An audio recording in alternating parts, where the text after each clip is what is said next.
Finally, the moment has arrived. Everyone is counting on us when the countdown starts at 5 seconds. 5, and there's someone in the crowd shining thinking, what nonsense. 4, I'm back. Back to just before I was pushed into that terrible game. As much as I reached the last and 20th round, if I could, I'd stop time right now. A message appears. Your 100 time reversal runes have already been used. And there he is. Well, this is the final attempt anyway, and I'll have to face this game until the end. For that, I'll need to take 4 people with me to the final round. He glances around thinking who will be the best people to team up with. We rewind a few minutes and we see a group of guys celebrating. Yeah man, now we're adults, no more need for fake IDs, right? So what are we going to do after graduation? Should I try delivering for iFood? Hey Galman, what are you gonna do? He replies, me? Didn't I tell you before? I'm gonna be a gangster. The other retorts, are you crazy? If you mess up in that, you're done for, man. Another one asks, you're not joking about this, are you? Yaman responds, I've already said it. We only live once, right? I'm gonna live however I want. The friends laugh, half incredulous. You're nuts. Better stay away from this guy after graduation. One of them asks, and what's going to happen to that punching bag of yours? The guy you're always picking on? You mean that poor guy with the gloomy face? I don't let him off the hook just because we've graduated. The friend comments, that's cruel. Now I even feel sorry for him. I bet you thought the bullying would end after graduation. Then the other friend says, you're really evil. Huh. And Yaman replies, he doesn't get to decide when this ends or not. I'll mess with him as much as I want. A friend looks up and warns, wait, isn't that the guy you always pick on over there? The protagonist is standing nearby and the announcer is saying, finally, the moment has come. Everyone is counting on us because there are only 5 seconds left. The future gangster says, it's my punching bag right there. And the announcer continues the countdown, 5, 4. The protagonist starts glowing blue. I don't even know what he's doing. 3, 2. Youngman looks at the protagonist who stares back at him calmly. Youngman is intrigued and thinks, why is this lunatic staring at me? How weird. Something is off about this freak today. And finally, the new year arrives. Youngman, irritated, wonders, has he lost his mind? Why is he staring at me? A friend tells him, relax, Youngman. Leave him alone today, it's New Year's. Yeah, we've got plenty of time to mess with him later. And Youngman, already annoyed, says, this useless guy, I'll let him off today. The group celebrates, finally, we're adults. Happy New Year, everyone. May all your dreams come true. Suddenly a voice says, humans are amusing, celebrating the new year without knowing what awaits them. Yanman, looking at his friends, asks, what did you say? And his friend, also confused, says he didn't say anything but heard it too. Then, unexpectedly, an angel appears in the sky and says, seeing you all like this, lost and in shock, you look like a bunch of monkeys in a cage. One of them reacts, what is this? An angel? Is this some kind of New Year's TV show? The guys are amazed at the angel's beauty, commenting on how gorgeous she is. Then the protagonist, looking at the angel, thinks, so she appeared. Even after 99 times, that face still irritates me. The angel smiles, saying, humans are pathetic. Don't think of approaching me, as I have no intention of associating with worms like you. Judging by these reactions, I'm sure you're hearing my voice. Someone raises their voice. What's your deal, playing cosplay as an angel? What do you mean by worm? The protagonist, knowing the angel's madness, already knows what's going to happen next. The angel glances at the guy with disdain and says, how irritating. And then the guy's head explodes. Seeing this, everyone around panics and runs, not knowing what to do. The future gangster exclaims, what kind of nonsense is this? The angel continues, how dare an inferior human speak to me, a superior being like that? Humans have no right to question me, nor should they act as if they're on the same level as me. Unless, of course, they want their heads to explode like that guy over there. I imagine you're all confused by the current situation. How could a bunch of useless beings have any idea what's happening? Let me explain in a simple and easy way. So listen carefully. The protagonist gets annoyed upon realizing he will have to listen to the same explanation again. Then the angel begins, now let's start the game. On the first day of each month for 20 rounds, humans will be spiritually transported to another dimension to play. In this dimension, you will have a single task. Complete the mission assigned to you. If you succeed, you can return to reality with a reward. One of the guys murmurs, it seems like she'll let us live if we complete the missions. She clarifies, some of you might be thinking, it seems like she'll let us live if we complete some mission, but not everyone will survive just because they completed their missions. Only half of the participants who complete the missions will be spared. But don't worry, I won't take everyone. The crowd falls silent in the face of this bizarre situation. And she continues, only humans between 15 and 29 years old from all over the planet will be taken. The protagonist, who has gone through this many times, reflects, when I was taken for the first time, I never thought I'd have to repeat this 100 times. A man over 29 years old, relieved, says, so I'm out of this. One of Youngman's friends retorts, grabbing the man by the shirt, you're happy just because you'll stay alive? We might get eliminated here. Worried about his friend, Youngman says, don't you understand the situation? Didn't you see that guy's head explode? The angel concludes, it seems we'll have about 1.8 billion participants. Now that I've finished the general explanation, it's time to start the game. Their spirits appear in a void and the angel continues. Now you're in a space where you can't see each other. Before starting, you need to create a spiritual body. Think of this as a unique customization, so be careful. The protagonist reflects, well, I'll do what I usually do. My nickname will be Black Scythe. Then we see an empty field with mountains and the protagonist appears looking very stylish. He thinks, with this it's been 100 times already. I've used this appearance since the 12th attempt. It already feels like my real body. Other players finish their customizations and arrive at the location. Observing the others and seeing that they all look beautiful and attractive, the protagonist thinks, as always, everyone tried to look as attractive as possible. But if you have any sense, you never do that. This is a survival of the fittest world. Anyone who stands out too much becomes a target. And if you're eliminated here, you'll be eliminated in the other world too. He comments, resigned, whatever. It's almost time anyway. Then he sees Yongmin, who has always chosen muscular body. The angel reappears. From what I see, everyone is satisfied with their new avatars. But I prefer when you're overcome with fear. Let's take a look. 1,800,000 in total. A guy asks, 1.8 million? Doesn't seem like there's that many people. The angel places a hand on her head and sighs, as expected of you filthy humans. Do you think there's only this one space here? Everyone is scattered across other planes with other angels. Now you need to focus on this plane of yours. Anyway, before we really begin, I'll explain it in a very simple way. First, just think of the status window. And then the protagonist opens his status window. Ryumin, nicknamed Black Scythe. Beginner level 1, no class, no title with 33 status points. No skills, no runes, nothing else. The protagonist looks at his status and sighs. The angel comments, well, now that everyone is looking at their status windows, you should have some idea of how fragile you are if you've ever played a game. It's stronger. If you survive and win round 20, you won't just be freed from this game, you'll also have one wish granted. The bystanders comment, a wish? That can't be real, but you have to be the first of all to win. She ignores the comments and says, lastly, say inventory and take a look inside. I prepared a gift. The gangster opens it, and inside is a random rune fragment. The angel comments, as you can see, a random rune fragment for one-time use.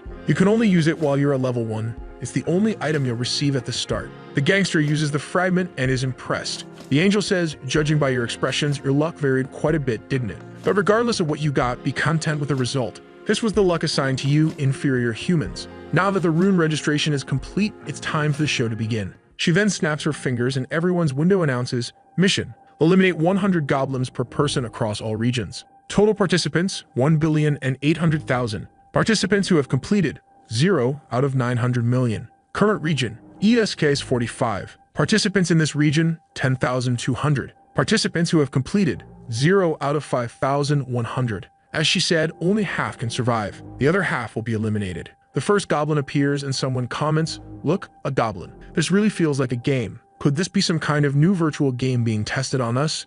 Were we kidnapped for this? The angel interrupts, you shouldn't be excited. Not all the goblins have been summoned yet. Then an enormous number of goblins appears, with countless yellow summoning lights. The people who thought it might be a virtual game start to panic. What is this? Why are there so many? The angel says, 10,000 humans against 50,000 goblins. Now fight to the death. The first goblins rush toward the group and everyone freezes, unable to react. Oh my god, they're coming. Don't get near them. Someone in the crowd, our protagonist, steps forward. Barehanded, he approaches the goblins. The people react. What is that guy doing? He's heading toward the goblins. But the protagonist simply gives a look and lands a precise kick on the goblin's forehead. This action seems to be part of his plan as he thinks, in a group the first impression is crucial. I need to leave my mark on their minds. The goblin hit by the kick falls to the ground, dropping a knife. The protagonist picks up the knife. With this, none of them will dare approach me. I need to show my strength now and capture her attention. He glances at the angel, who's laughing at his kick. To impress her, I'll need quite the performance. 2 more goblins charge toward him, but with just a kick. He managed that. Imagine what he could do with a knife.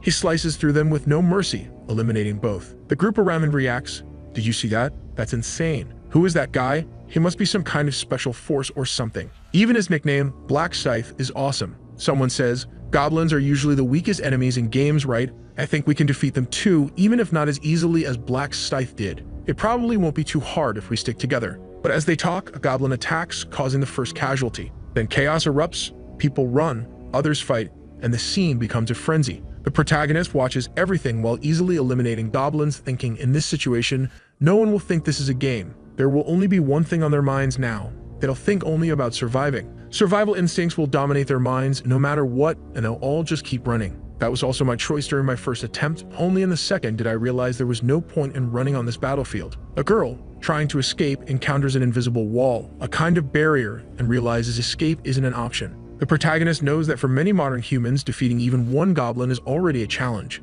But to survive in this game, they'll all have to overcome that. The chaotic confrontation continues with people falling, goblins attacking, and the angel watching. She comments, laughing, "How entertaining to see humans fighting goblins. Even small, if armed, they're dangerous." Her gaze fixes on the protagonist. Who is that human? Black Scythe, 70 out of 100. She then notices the system isn't showing more information about him besides the mission. What a mediocre system. Why is it hiding his details beyond the mission? She sighs, as a superior being guiding these humans is frustrating, but I think I'm starting to enjoy watching. The protagonist fighting eliminates a goblin. You defeated a goblin, gained 4% experience, 10 gold, and leveled up. Now he's completed 75% of the mission, dodges an arrow shot at him, and 5 goblins come his way. He dodges the first, strikes one in the chest, another and another, hits one in the forehead, spinning the dagger. The remaining goblin freezes in fear, even trying to blend in to become unnoticed. But the protagonist eliminates it without hesitation. He stares at the other goblins and taunts, "Anyone else coming?" The goblins cower, scared, even glancing sideways in an attempt to remain invisible. He breathes a sigh of relief. "Looks like I can at least catch my breath now." Next, he opens the status window. We see he's gained 6 points at level 4, and calculating that he quickly reached level 4 and earns 2 status points per level, he decides to allocate everything to dexterity. In addition to improving his dodge chances, it also increases his attack speed and movement speed. By far, dexterity is the most important stat early in the game. He concludes, "With this fast progress, I've probably already caught the angel's attention. It's time to finish this." He throws the spinning dagger straight at the opponent's forehead. "Hey, aren't you coming?" The goblins are a bit irritated, frozen in place, and he says, "If that's the case, I'll have to come to you." In the blink of an eye, it seems he teleported, already holding the knife behind them. The goblins look, but he quickly moves through them, eliminating them all. Experience increased by 4% plus 10 gold. You leveled up and eliminated the 100 goblins. The mission for the first round was completed, and then he was surrounded by a golden barrier. I passed round 1 without much effort. The reason he eliminated the goblins like a true maniac was to catch the angel's attention, but also, then the system announces, "Congratulations, you completed the mission first in the current region.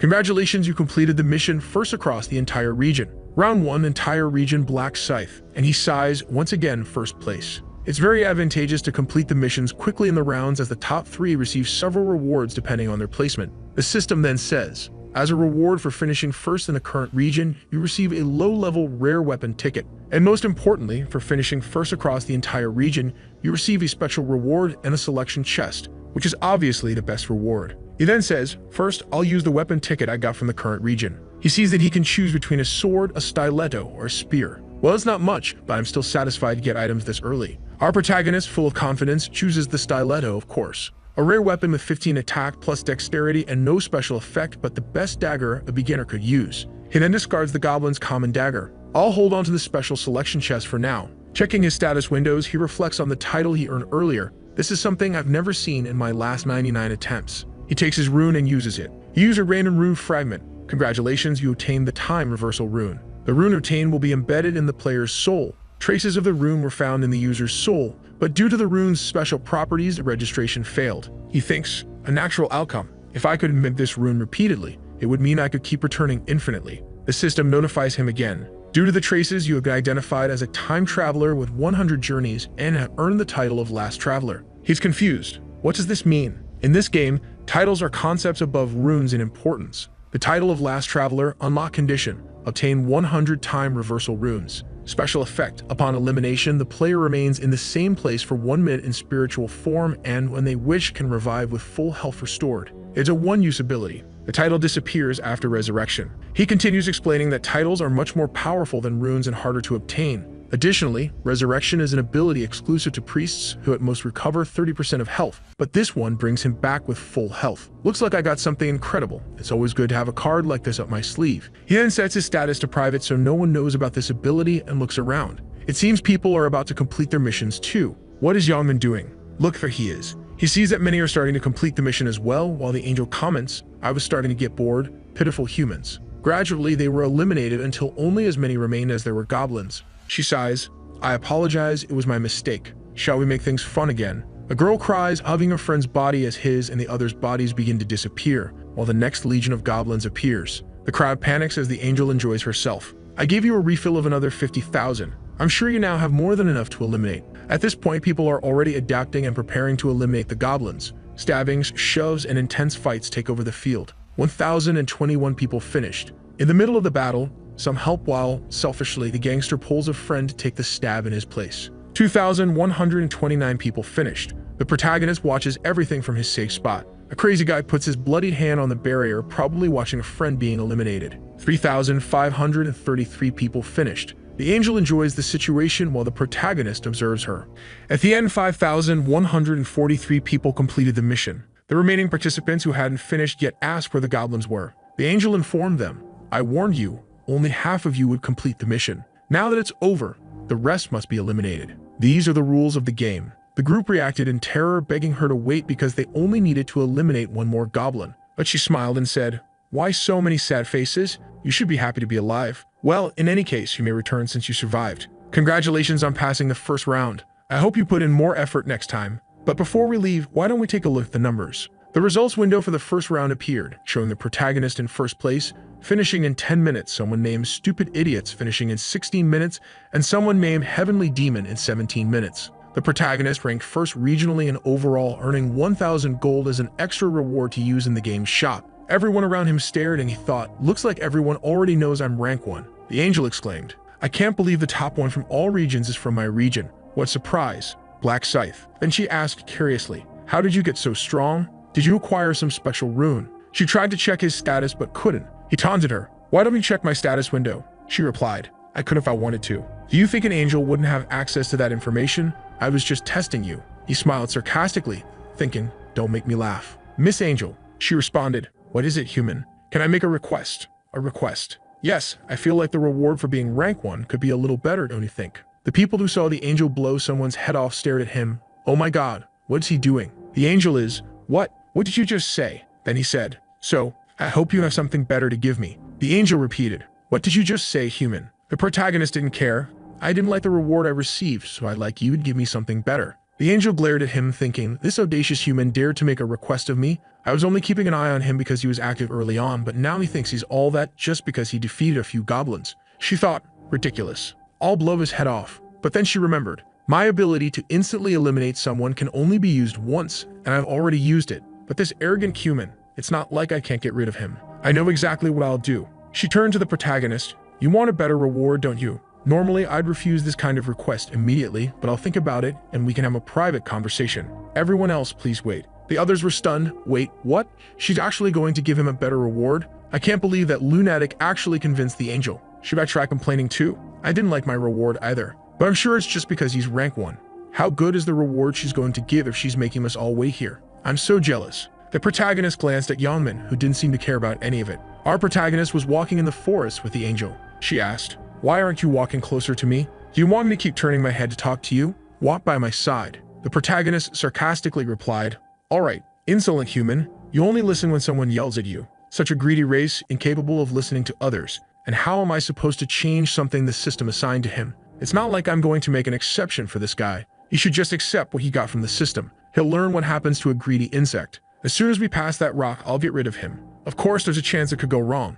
If I eliminate the first place participant for personal reasons, and without my unique ability, other players might question the fairness of the game. In that case, the people in charge might want to punish me for ruining everything. That's why I brought him to a place with no observers. Foolish human, none of this would have happened if you just stayed quiet." She then turned to him. "You want a better reward, don't you? Tell me, what reward would you like?" He responded with a punch, striking the angel in the face. She staggered, stunned, losing her balance. "A daring human struck me," she exclaimed. She tries to recover, but he vanishes and reappears behind her, grabbing her wing and ripping it off. "Now you're not going to escape." He adds, "Stop being a crybaby," and tears off the other wing too. "Now you won't be able to get away. It hurts, doesn't it?" Resentful, she replies, "Of course it does." He retorts, "If it were the other way around, in 5 minutes, you'd be asking me these same questions," laughing obnoxiously. Perplexed, she asks, "Are you crazy? What are you talking about?" He then says, "You were going to eliminate me with that dagger hidden in your wing, weren't you?" "I knew it." She denies it.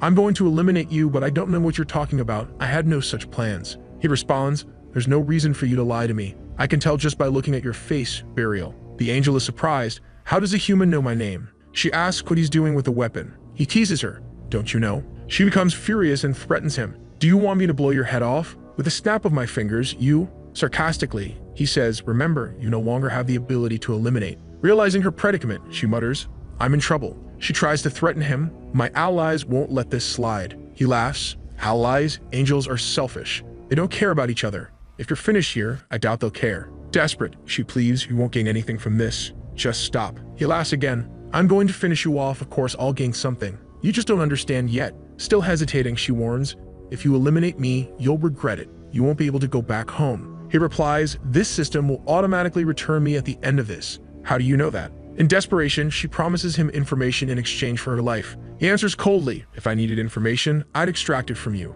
I'd torture you until I found out everything I want. Your species' ecosystem, your purpose, and the fact that you're nothing more than a chess piece pretending to be a guide." The angel tries to argue, but the protagonist, without hesitation, strikes her in the heart. She falls defeated. "An angel has been defeated," announces the system. "You're the first player to eliminate an angel. The title First Angel Slayer has been granted and you receive angel's blood as a reward for eliminating the first angel." He comments, "This time I was first as expected, and also received the slaughter rune, which was automatically registered in his soul." He knows that with this title, whenever he fights a sacred monster, his stats will be doubled. He recalls learning about this reward after eliminating the first angel on his 13th attempt. It's likely because only one player can obtain it. The acquired rune, called the Slaughter Rune, increases his stats by 1% for each defeated target, up to a maximum of 100%. The effect lasts until the end of the round. He reflects that perhaps because only one person can receive it, these rewards are comparable to unique items, and other angels would be shocked to discover he already possesses this rune. Lastly, the main reason he eliminated the angel was for the angel's blood, a unique rank consumable that allows the player to change their class to Reaper. This item can only be used at level 10 or above and is offered to the first player who eliminates an angel. All players can receive a class starting from level 10. There are a total of 30 different classes, and changing class is fairly simple. You just need to obtain a class change item. Usually, they are naturally acquired through hunting or completing some simple conditions. However, there are exceptions when you want to change to a unique class, which is granted only to one player under special conditions. It's obvious that unique classes are completely different from regular classes. The additional stats, advancement runes, and compositions are far superior. The protagonist then states, "Now I'll claim the reward for finishing first across all regions." He is presented with the following options. He can choose a special reward from the following. 1. An additional experience ability with 3 times the gain maintained only in round 2. 2. 2,000 gold. 3. Information about round 2. He knows the experience buff is the most important because his goal now is to reach level 10 as quickly as possible to change his class. And obviously, the additional experience ability for 3 times the gain in round 2 is the most critical choice. With the buff applied, he declares, "This is my last attempt. I'll become the strongest, no matter the cost." And so we reach the end of the first round. The gangster wakes up in the place where the New Year's celebration was happening and immediately starts talking. "So this is the New Year's bell? What happened here? Did everyone pass out like I did?" Some people begin to wake up, commenting, "Wow, what a strange dream." He checks the clock, 5:20 a.m. The same amount of time that passed in the dream had passed here. Everyone, including his friends, wakes up with a headache. He remarks, "You're up. So Youngmin, did you pass out too?" Youngmin responds, "It wasn't just me. It seems like everyone passed out." He comments, "It looks like everyone fainted at the same time. What's going on?" "I was about to say I had a very strange dream." A friend asks, "Youngmin, did you have that dream?" Youngmin hesitates. "Yes, but I'm not sure it was a dream." "So do you think it was all real? The goblins, round 1, and everything else? Are we really going to be sent to the next round next month?" Suddenly, they notice someone who hasn't woken up. "Hey, why isn't this guy getting up?" When they touch the person, they realize the body is cold. One of them, worried, comments, "He's not breathing. I can't feel his pulse. Is he really dead?" Another person says, "Did he die because he didn't survive the game? Are all the people not waking up corpses? This is impossible. Only half survived." Will the next round be the same? The gangster prodigy, known for his coldness, speaks with unsettling happiness. It doesn't matter whether someone was born rich or poor. The chances of survival are the same. Now there's no reason to complain about life being unfair. Stay calm, you useless people. We just need to survive. But why are you all so worried? A panicked voice says, "It's so unfair to be eliminated like this without even being able to fight properly." Youngmin, irritated, retorts, "It's not like that. Other people were also put in this situation. What's unfair about it?" His friends think to themselves, "What a crazy bastard." An angry friend says, "You've lived your whole life as a gangster until now. So maybe you don't feel like you've lost anything. But I had plans, things I still wanted to do." One of the friends notices Youngmin looking around. "What are you searching for?" Youngmin replies, "Where is that damn kid?" "Who? That slave of yours?" "Yeah, where did that guy go? I'm sure I saw him over there before passing out. Did he not even make it past the first round?" Makes sense, right? How can a weakling like that survive in the end? Then he hears something, looks around, and sees a guy wearing armor. Who's that guy? Where did he get so much armor? Soon he notices a status window open in the real world. The status window appears for everyone. They quickly realize that each person can only see their own status window. If the game system applies to reality, Yaman tests his strength by breaking a stone with his bare hands. "This is amazing," he exclaims, euphoric. The news quickly reports an unbelievable incident in front of Jongho, where the New Year's event was supposed to take place. More than 10,000 people passed out simultaneously. The scene even includes footage of the angel, and the report describes how one person died instantly, followed by the angel raising her hands, causing all 10,000 people to pass out. According to the police, this only affected people between the ages of 15 and 29. Meanwhile, on the internet, no one believes it. Those reporters are insane, many say, while others think it's just computer graphics. Meanwhile, the protagonist, Sirius, comments, "This is just the beginning." The news continues to report on the events. The protagonist reflects, "While the articles are talking endlessly about the deaths, the real issue lies elsewhere, the fact that the player's abilities now apply to reality. Even if the effect is small now, as their levels increase, these players will become transcendent entities. No modern weapon, not even an entire army, will suppress them. They'll become uncontrollable human weapons." He thinks, "I can't just sit by and watch as the world descends into chaos. If I let things follow their natural course, humanity will be finished before the 20th round. There's only one solution. I need to control all the players with overwhelming power. I'm certain I'll have to use methods different from my previous attempts." We then see what appears to be the protagonist staring at a screen. To open the final boss's room, you need at least 5 players. I already have some candidates in mind with potential, and I've even thought about how I'll recruit them, but it's not time to act yet. At this exact moment, there's something even more important I need to do. He arrives home, opens the door, and sees that his younger brother had only instant noodles for dinner again. He opens the bedroom door and sees him sleeping soundly. He can sleep well even when his older brother hasn't come home yet. Ryuwon, my younger brother, is about to start his senior year. Our family was ordinary until our parents passed away in a car accident. Many things changed overnight, and one of the most drastic changes was that I became his sole guardian. He adjusts the band-aid on his brother's hand and wakes him up. He turns on the light and says, "Time to wake up, one. It's morning." The boy groans, "But it's only 6 a.m. We don't have time to sleep now." "What? What's going on?" "I'll explain later. Get dressed quickly. We're leaving." "But where are we going?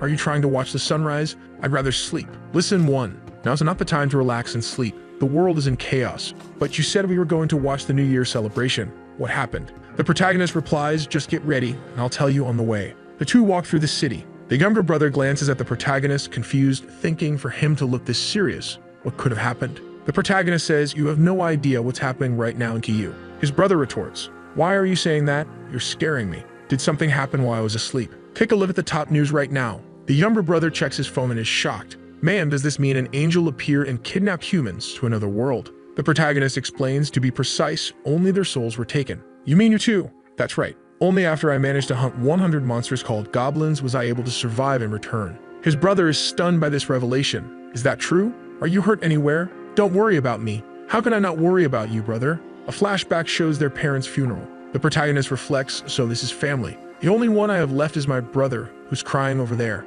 I know that to fill the void left by my mom and dad, I need to become stronger mentally. But having a strong mind and defeating 100 monsters are two completely different things." The younger brother thinks he has a weak side too. The protagonist says, "I know what you're thinking. Where I was, there was a system called status, just like in games, so physical abilities didn't matter to me." "Wow, so there was something like that." The protagonist continues, "And one more thing. When you see me later, you won't think I'm weak." His brother, confused, asks, "What do you mean by that?" The protagonist responds, "Well, if you want to know, just follow me." The younger brother says, "Man, I don't want to. Just tell me where we're going or I'm not taking another step. Please tell me first." The protagonist sees the band-aid on his hand, lowers his eyes and says, "Bang Taegu." His brother, startled, asks, "What about him?" "We're going to Bang Taegu's hideout, the delinquent in your class. I know he's been bullying you." "How do you know about this?" "You thought I wouldn't find out." The younger brother thinks, "I tried so hard not to make it obvious. My brother already has so many problems and things are so hard. I'm sorry, brother." The protagonist admits, "To be honest, I really didn't know. I'd only discovered the truth a few hours after I returned from my first round." Then the protagonist rests while his brother says he's going out. The protagonist narrates, "My brother went somewhere that day." The protagonist receives a call. "Hello, is this the guardian of Ryuwon? You need to come to the hospital urgently." He rushes there, but that day, his brother became blind. Because his older brother is weak and stupid, he thinks. He apologizes but promises that no one will bully him ever again. The scene shifts to a warehouse where a boy is being beaten. A blonde guy sneers, "Are these brats looking to get eliminated? Didn't I tell you to bring 200,000 each?" The boys are all bruised. What? No answer. Are you ignoring me? He lands another punch. The onlookers remark, man, as expected of Taegyu. He's cruel even to his lackeys. Even the oldest students at his school don't mess with him. No matter what happens, it's better not to get on this guy's bad side. And there's Bang Taegyu. What a load of crap. I was going to buy a motorcycle today with the money I was supposed to get, but it's all thanks to this bunch of useless idiots. He approaches a friend and asks, hey, where can I get some money? The friend replies, where get money? Think fast and figure out a place to get some cash. An idea comes to him. That guy you always steal from, your slave Taegyu, the tall guy with curly hair. Whatever you call him, he must have money. Taegyu says, real one, that bastard. I was already planning to call him, so I'll beat him up to celebrate the new year. I'll rob him until he's broke. That'll be fun. But then he hesitates. But that guy is practically homeless. What kind of money will he even have for me, even if I beat him up? His house is a complete wreck. It's a dump. One of his friends says, seriously, man. He replies, yeah, that loser doesn't even have any relatives. He only lives with his brother. Then his friend notices the uneasy look on his face and asks, what's wrong, Taegyu? Taegyu stares at Ryuwon's brother and asks, what's that? And then the protagonist and his brother show up. Taegyu takes one look and says, well, speak of the devil. No, not the devil, but a damn nuisance. Ryuwon, you son of a... Ryuwon quickly apologizes, holding his brother back. Taegyu asks, who's this bastard? Just looking at his face pisses me off. Then he notices someone standing beside them. And who's this girl next to you? Did you bring another slave because you couldn't handle being alone? Ryuwon, nervous and terrified, can't respond. So the protagonist steps in. I'm Ryuwon's older brother. Taegyu scoffs, older brother? Look at this idiot. Didn't I tell you to keep your mouth shut? And now you've gone entitled to this loser? You're in big trouble today, and your brother's coming along for the ride. He signals to his lackeys. Go get them. The guys walk forward.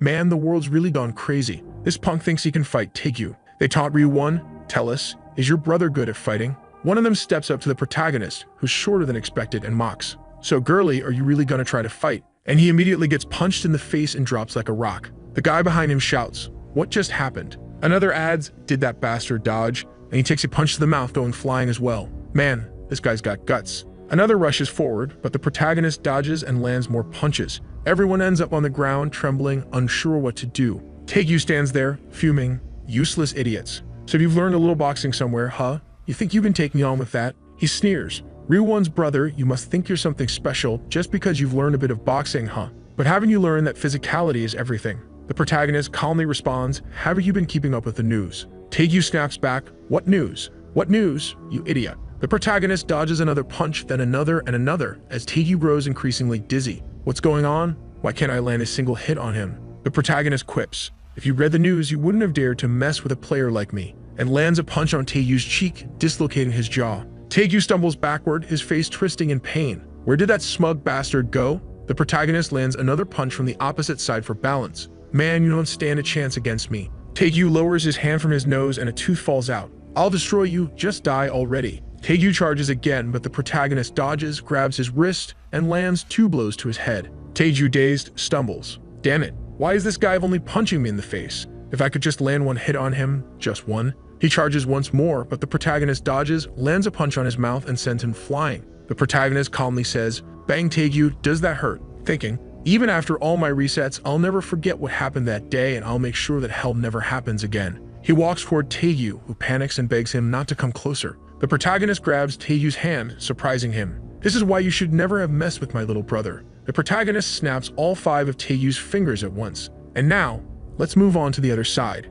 He grabs the other hand. The guy yells, no, no, when he's taken down as well. Taegyu's lackeys are already running away in desperation. Even his brother can't handle the sight, suffering from afar. The protagonist speaks. If you mess with him again, Taegyu, you know what'll happen. Right. Taegyu responds, I know I won't touch him again. The protagonist says, that's right, but I need to make sure of it here, since your heart might change. The guy is desperate, and then it's just breaking left and right. The scene shifts to the 2 of them walking back. His brother, a bit shaken, asks, brother, how did you do that? Did you learn martial arts or something? The protagonist answers, didn't I tell you not to worry? Didn't I? Players can use their skills in real life. What do you mean? Like this. He pulls out the dagger he received from the other world. His brother, surprised, exclaims, a knife, out of nowhere. So you can summon your weapons like that. Exactly. And when I was moving quickly, that was because of something similar. I dodged all their punches. The protagonist adds, that's right, my dexterity is now 11. Your dexterity stat, that's from the gain, right?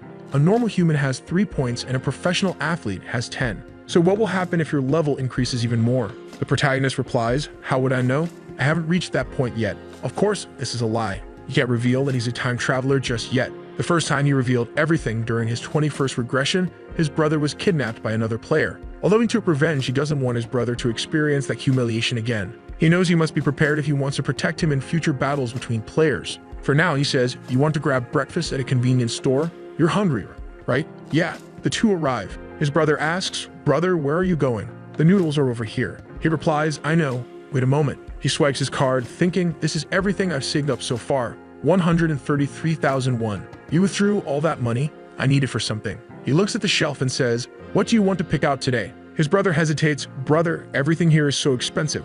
Over 5,001. The protagonist responds, "It's fine. Eat whatever you want. Are you really going to fill up on instant noodles for New Year's?" "That's true. But will we have enough if we keep doing this?" "Don't worry.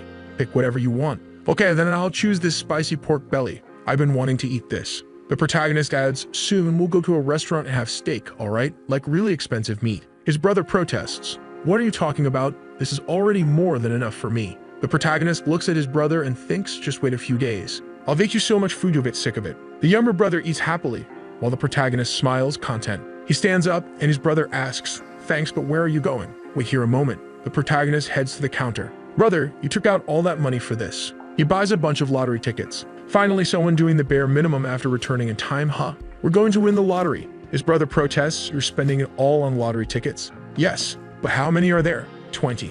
"What? You spent 100,001 on lottery tickets? What if we don't win anything?" The protagonist reassures him, "Relax and just watch." "What are you doing, brother? Are you choosing the same numbers?" "Why are you asking? These are the winning numbers." The next chapter begins with the lottery announcement.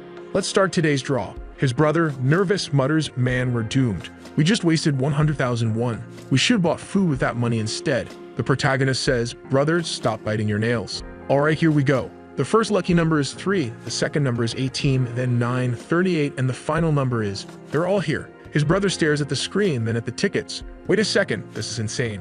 We hit the jackpot." "Brother, pinch my cheeks." The protagonist says, "Pinch yourself. This is a dream, isn't it? Do you want it to be a dream?" No, never." Then he says, "Don't worry, it's not a dream." "Isn't all this just a dream?" "I'm telling you it's not. We really came in first place." His brother is overjoyed, celebrating. He says, "Keep your voice down. The neighbors can't hear about this," and then adds, "Why are you so excited about it?" "Of course. Aren't you happy?" "I am, of course.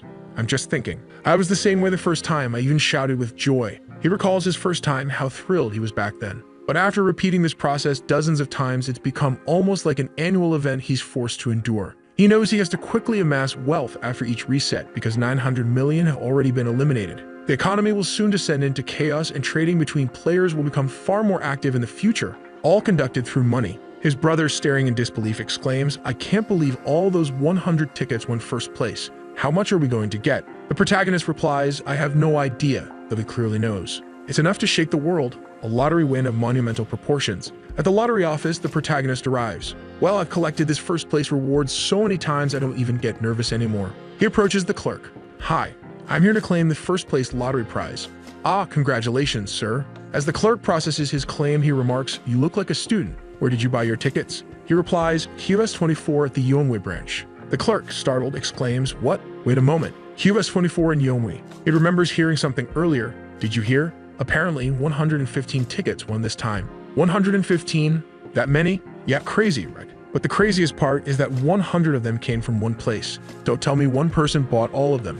Man, no matter what happens, when this person arrives, call the president immediately. They'll be a very VIP guest. The protagonist notices the clerk is distracted and interrupts. "Excuse me." The clerk apologizes. "Could you wait here for a moment?" The protagonist agrees. A little later, the president arrives. "Thank you for waiting. I'm the president of the Yeonwi Bank."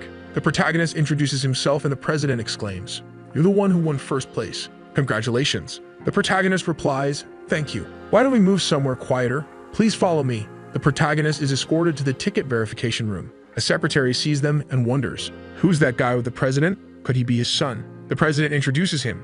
"He's a VIP guest here to claim his reward. Please ensure he's comfortable." The secretary thinks, "VIP? Could you be the one who won with 100 tickets?" The president says, "You may proceed now." The protagonist thanks him and the secretary collects herself. "Stay calm." She greets him. "Would you like something to drink?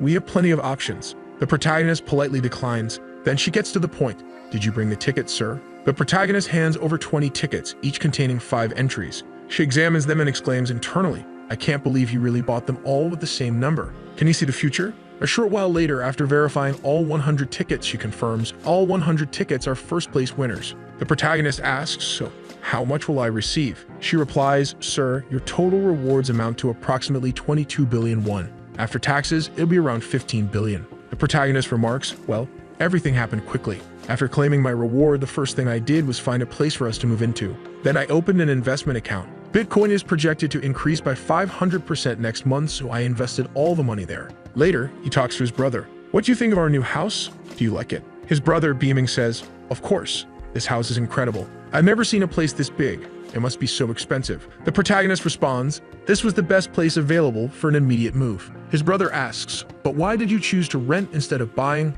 We have so much money. Wouldn't it have been better to just buy it? The protagonist explains, well, I don't have any money left aside from the 1 billion I withdrew to pay the rent. The rest is all in Bitcoin. His brother is shocked and the protagonist continues, I know what you're about to say, but I didn't do this without thinking, okay? Besides, I can still make a lot of money with the lottery since I've seen 4 sets of winning numbers in my dreams. His innocent brother can only stare in disbelief. Wow, I never imagined my brother would be one of those people who dreams about numbers. Then he starts, but brother, are you sure all these numbers are right? And don't forget them, okay? He responds, relax, I won't forget. Besides, it's obvious, right? How could I forget after seeing them countless times already? He says to his brother, well, anyway, get ready so we can go eat. His brother asks, where are we going? I didn't tell you, huh? We're moving today. Earlier during their conversation, he had only shown pictures on his phone, so his brother didn't know they'd be moving that very moment. The scene shifts to the gangster punching a wall, grinning with excitement. Damn, I knew it was a good idea to put all my attributes into strength. On top of that, I've got a room that doubles my strength. I got so lucky.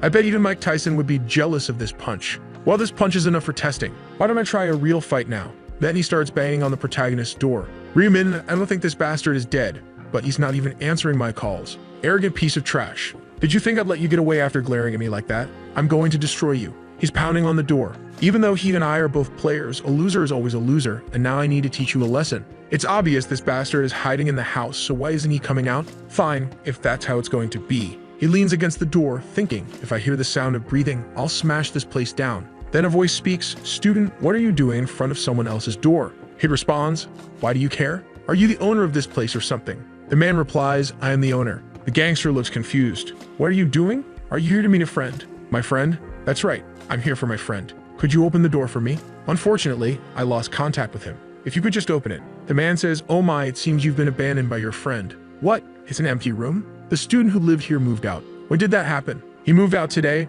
but I don't know where to. That bastard ran off without saying anything. The scene shifts to an apartment building. The younger brother exclaims, wow, this is so tall. There's even a revolving door at the entrance and card access to the rooms. A building staff member approaches the protagonist saying, your identity has been confirmed. The younger brother exclaims, oh my god, there's even security here. Brother, this place is amazing. Let's go. Right. They arrive at the apartment and the younger brother marvels, wow man, how big is this place? About 330 square meters. Whoa dude, 330 is way too big for an apartment. 330? Isn't that a bit too much space for just the two of us? The protagonist responds, we've got plenty of money, it had to be this size, right? His brother asks, how much was the lease for this place? 500 million won upfront and 22 million per month. Now this is crazy. The younger brother is stunned. Wait a second, 22 million for rent? Not long ago, I was worrying about buying food that cost 5,000 won. He protests, brother, I think this place is too expensive. Wouldn't it be better to get a cheaper place? The protagonist doesn't care, looking around. No, we need to spend at least this much.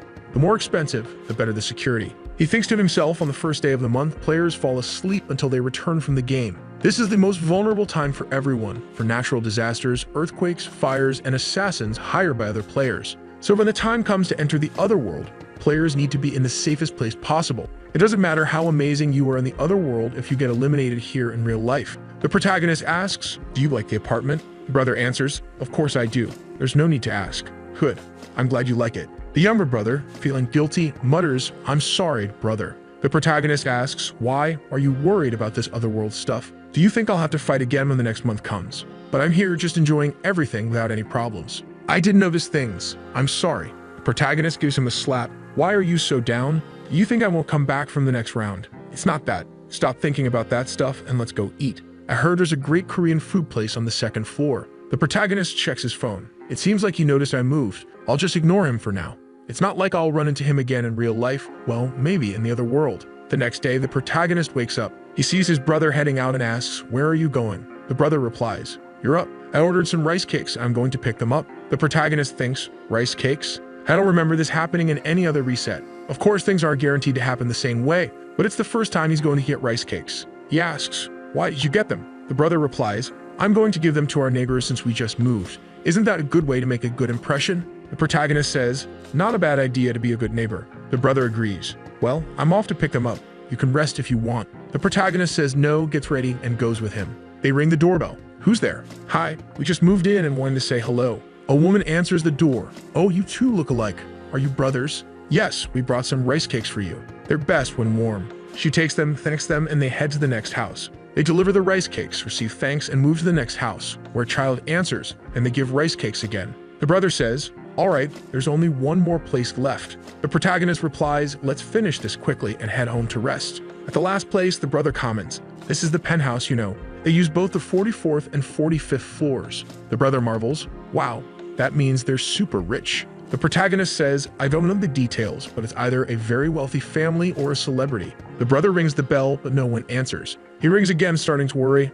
"I don't think they're home." Then the door opens, and he immediately recognizes her. It's the actress Siu Arin, with a bodyguard behind her. The brother blurts out, "Wow, she's beautiful, just like an angel." The bodyguard steps forward and asks, "Who are you?" "Fans." The protagonist, arms crossed, replies, "We're your neighbors from downstairs." "Neighbors from downstairs?" The brother steps forward to offer the rice cake and says, "Want some?" The bodyguard responds, "I'm fine. Besides, she doesn't eat this kind of thing." He moves aside and opens the elevator. The bodyguard tells her to go in and she complies, glancing at the two of them. The protagonist thinks, "I don't know who this person is, but that was rude. Best to ignore that jerk." The brother says, "I'm fine, but did you see her?"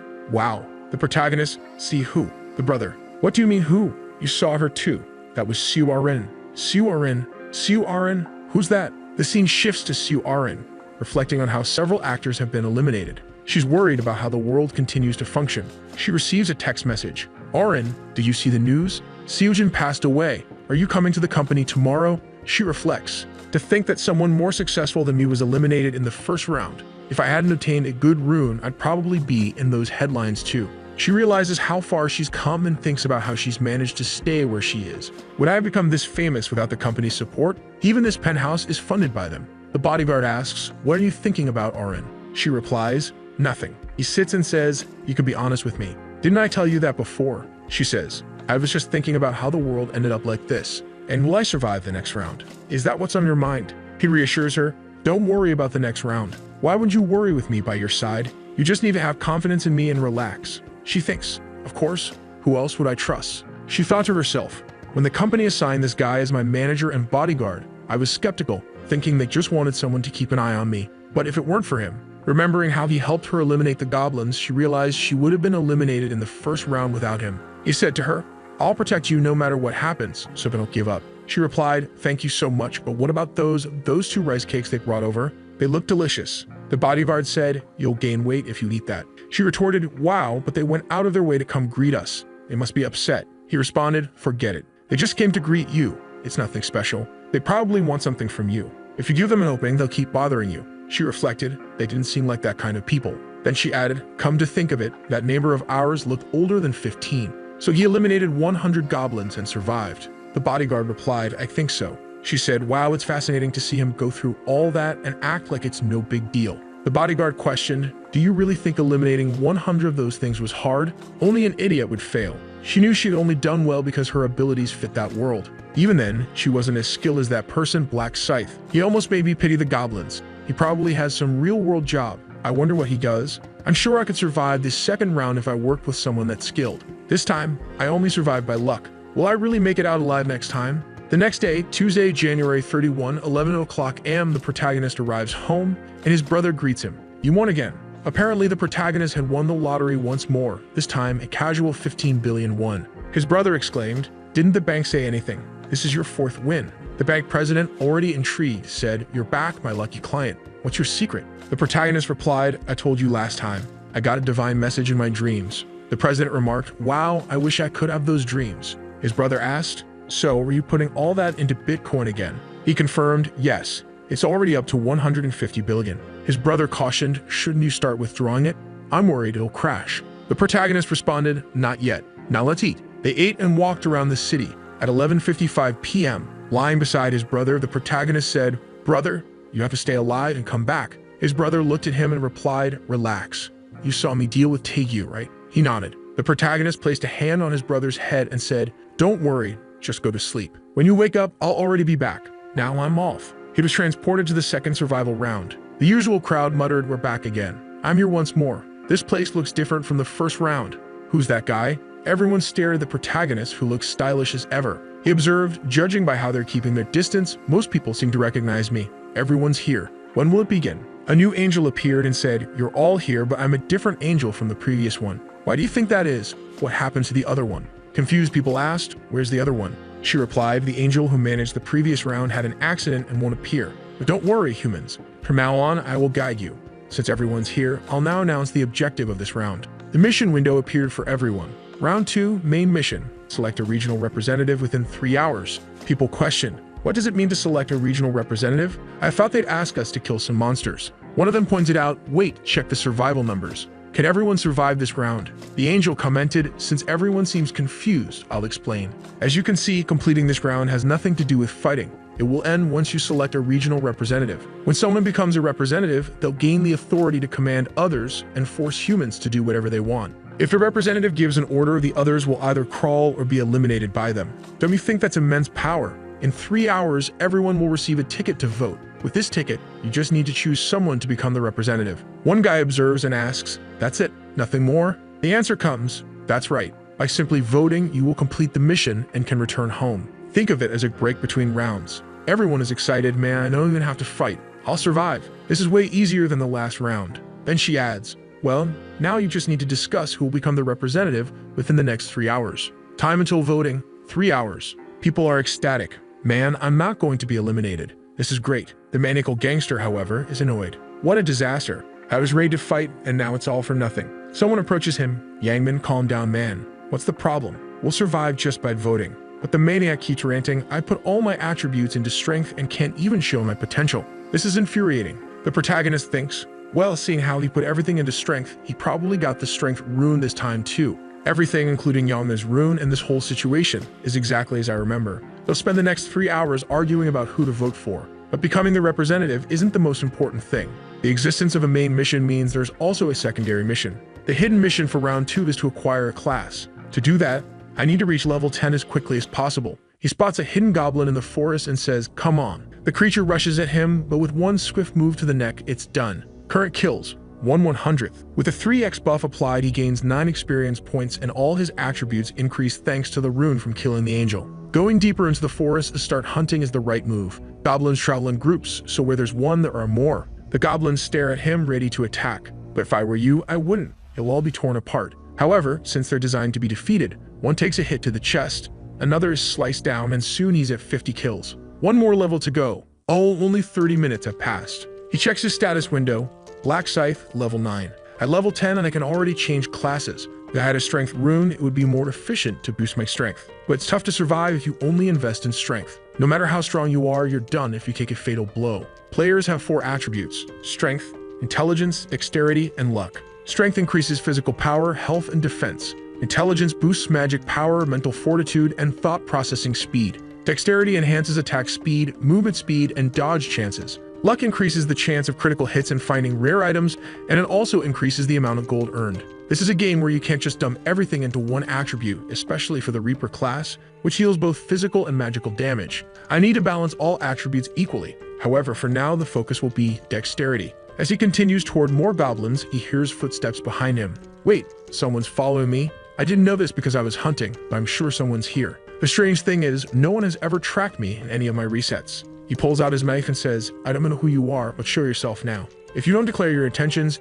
you better start praying. And then who appears? Our first waifu. Hello, it's me. The protagonist recognizes her. This person? The actress Siu Aran? Why is Siu Aran following me? She apologizes. Sorry for following you. Her bodyguard steps forward. Apologies as well. We didn't mean any harm, so please don't be upset with us. The protagonist notices the man's nickname, On Sang Chiel. Wait a second. Isn't this guy the right-hand man of Meg Yeonrock? He thinks, I'll have to come up with another name for him. That one's too complicated. Rock is the eldest son of one of the biggest corporations in the country and a player with the nickname Heavenly Demon. He's also one of my targets. Recruiting the Heavenly Demon to my team will make my growth a lot easier. What I really need is the healer who will ally with him. I didn't expect to meet his right hand so early, but why is An Sang Chiel walking alongside Siuarin? Wait a second, was he the guy standing in front of her apartment? Now that I think about it, I recall something about the Celestial Demon sponsoring a celebrity as part of their business. But what matters now is, when did you start following me? He thinks, Gam, I don't like this. The future is changing again. Siuarin speaks. We started following you right at the beginning. I saw you heading into the forest and decided to come too. Sorry if that upset you. The protagonist asks, why did you follow me? It's not for any bad reason. I just wanted to make you an offer. An offer? Yes, you placed first in the first round, so I was thinking we could cooperate or something like that. The protagonist asks, cooperate? As far as I know, cooperation is a word used when both sides benefit. She replies, that's true. He immediately responds, but I don't need you, do I? I'm doing just fine fighting on my own. Don't waste my time with useless conversations and leave. Wow, the protagonist is not holding back. She tries again, let me stay with you. And he says, no, I'm too much of a man to stay with a woman. I have no intention of forming a team with you. Then he turns his back and walks away. The guy gets irritated, thinking, who does this bastard think he is? How big is his ego? She collapses to the ground and he exclaims, Miss Arin. She responds, he's not rank 1 for nothing. The pressure was overwhelming. The guy says, pressure? Of course you'd be nervous with him pointing a knife at you. She replies, I just want to form a team with rank 1, but it looks like things didn't go as planned. He says, what did I tell you? People like him are too proud to consider teaming up with anyone. I know, but it's still disappointing. Well, don't be. We're wasting time following someone like him anyway. She comments, wow, I didn't know there would be monsters like this in the forest. Should we spend this extra time hunting? Not a bad idea. Alright, let's go, Mr. Bodyguard. Seriously, call the guy by his name, girl. Even in a virtual world, show some respect for his profession. Meanwhile, a goblin looks around confused, where is he? The protagonist suddenly appears and strikes. He thinks you're talking about cooperation while I'm this busy. I don't even have time to consider those things. It's almost time to level up. You eliminated the hobgoblin. 60 eliminations. Then a pack of wolves appears. Wild dogs. Okay, 5 at once. Looks like I'm lucky. The beasts charge at him, but the protagonist glances at them and swiftly takes them all down. They drop to the ground, dead. 65 eliminations. You've leveled up and reached level 10. It's time. You've met the conditions for advancement and can now access the shop. Finally, my advancement. Round 2 side mission.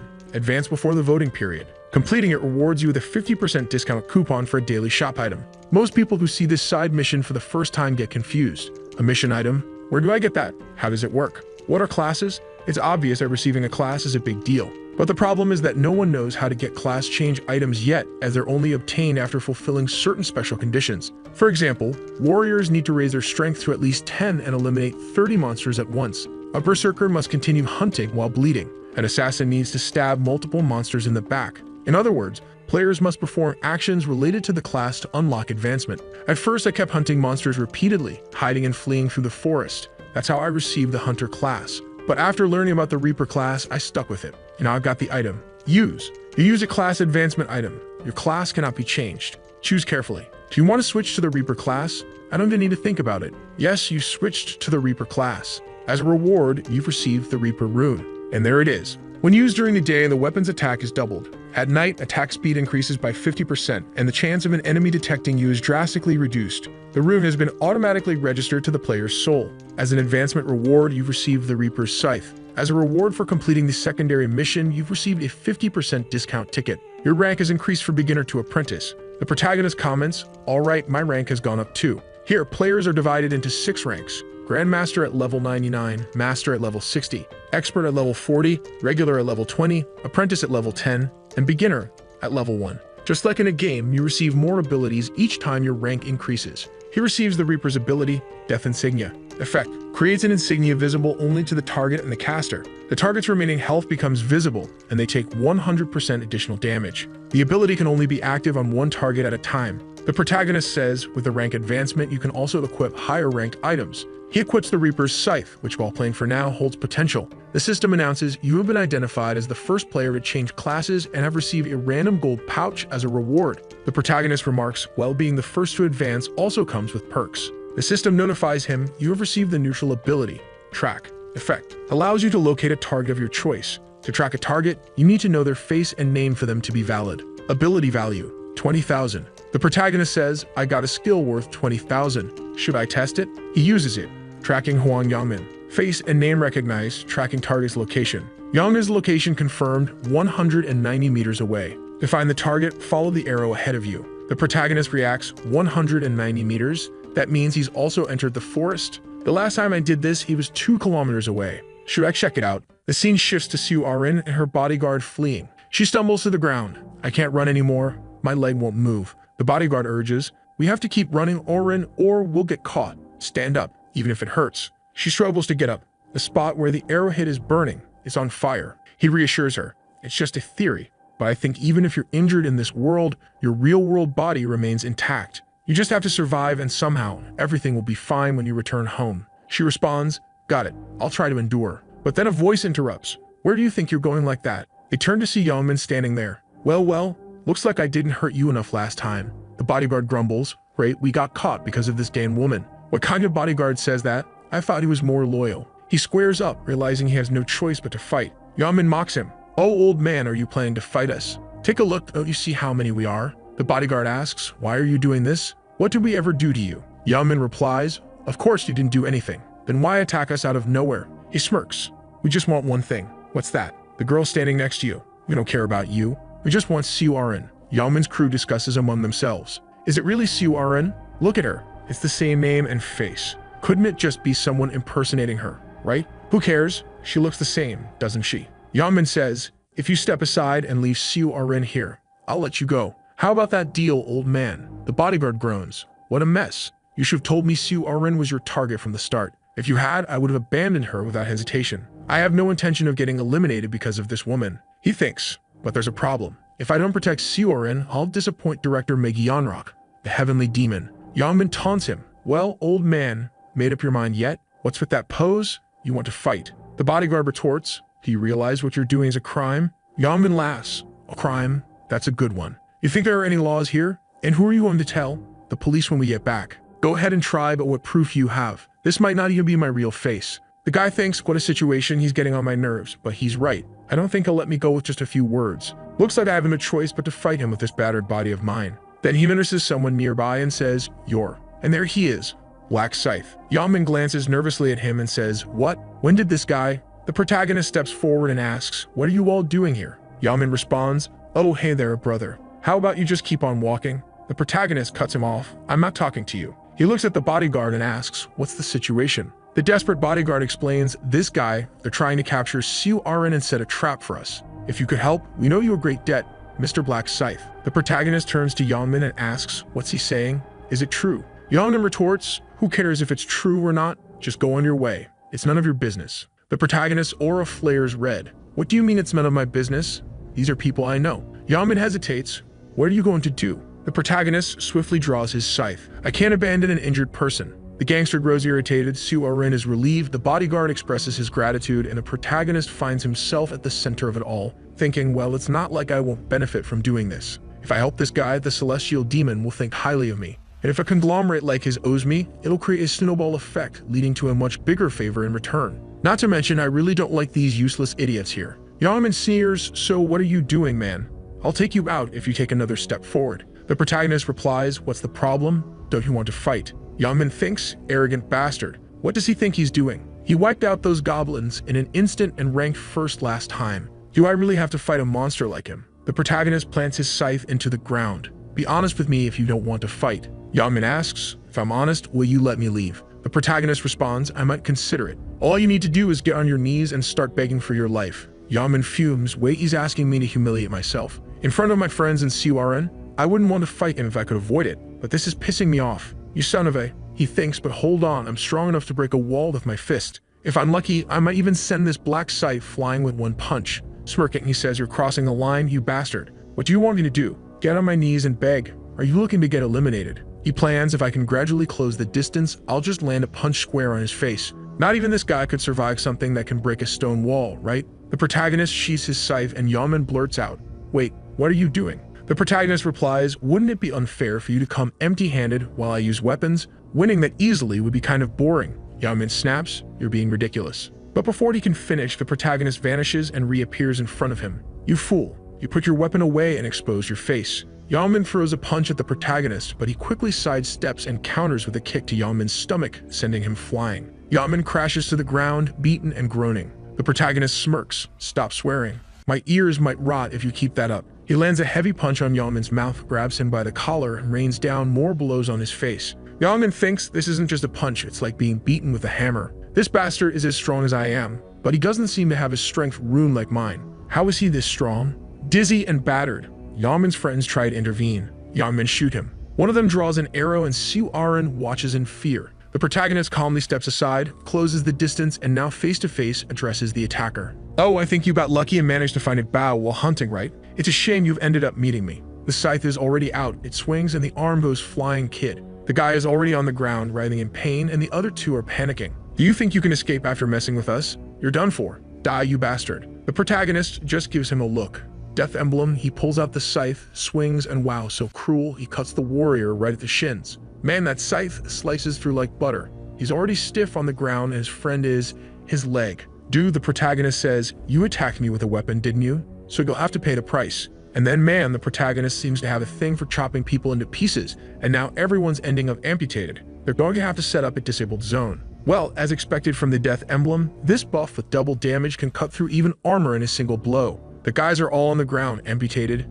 You might feel bad for you. And then he's just standing there, too easy. But I can't end things like this. I have to leave them so terrified that they'll never dare crawl in my direction again. The guys are lying on the ground and the protagonist makes several cuts on them and they're all, I feel like I'm being killed. Please forgive me. Then he says, stop complaining. You're not going to die from just this. And then while these guys here, it looks like they're done for.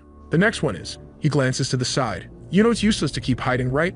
There are no exceptions here. Man, here becomes again with that vibe, chopping down another one. Damn dude. The poor guy is agonizing there. Then he says, stop being such a crybaby. This isn't even that painful. And remembering, right? This is the guy who used to intimidate him. So dude, you're screwed. Compared to the pain you caused me, this is nothing. Take another cut, and another. Su Aran and the guy are, oh my god, this guy Gam. To think he'd be able to keep cutting arms and legs and torturing even the ones who don't even want to fight anymore. The bodyguard is another psycho over there. This might seem cruel to some people, but this lack of restraint is so cool. This black scythe, he definitely rivals even the president. The protagonist, after the beating session, says, so, are you guys calm now? Yes, thanks to you. Well, you won't have to worry about them attacking you again. As you can see, it won't even be able to walk. So you better go vote. The two thank him. Thank you so much, Black Scythe. Then she asks, or won't they end up being killed at this rate? And he says, so what if they're killed? They're not even on the level of animals. Right. The protagonist stares at her. Well, it looks like she's still too soft. Why does she care about the lives of these bastards?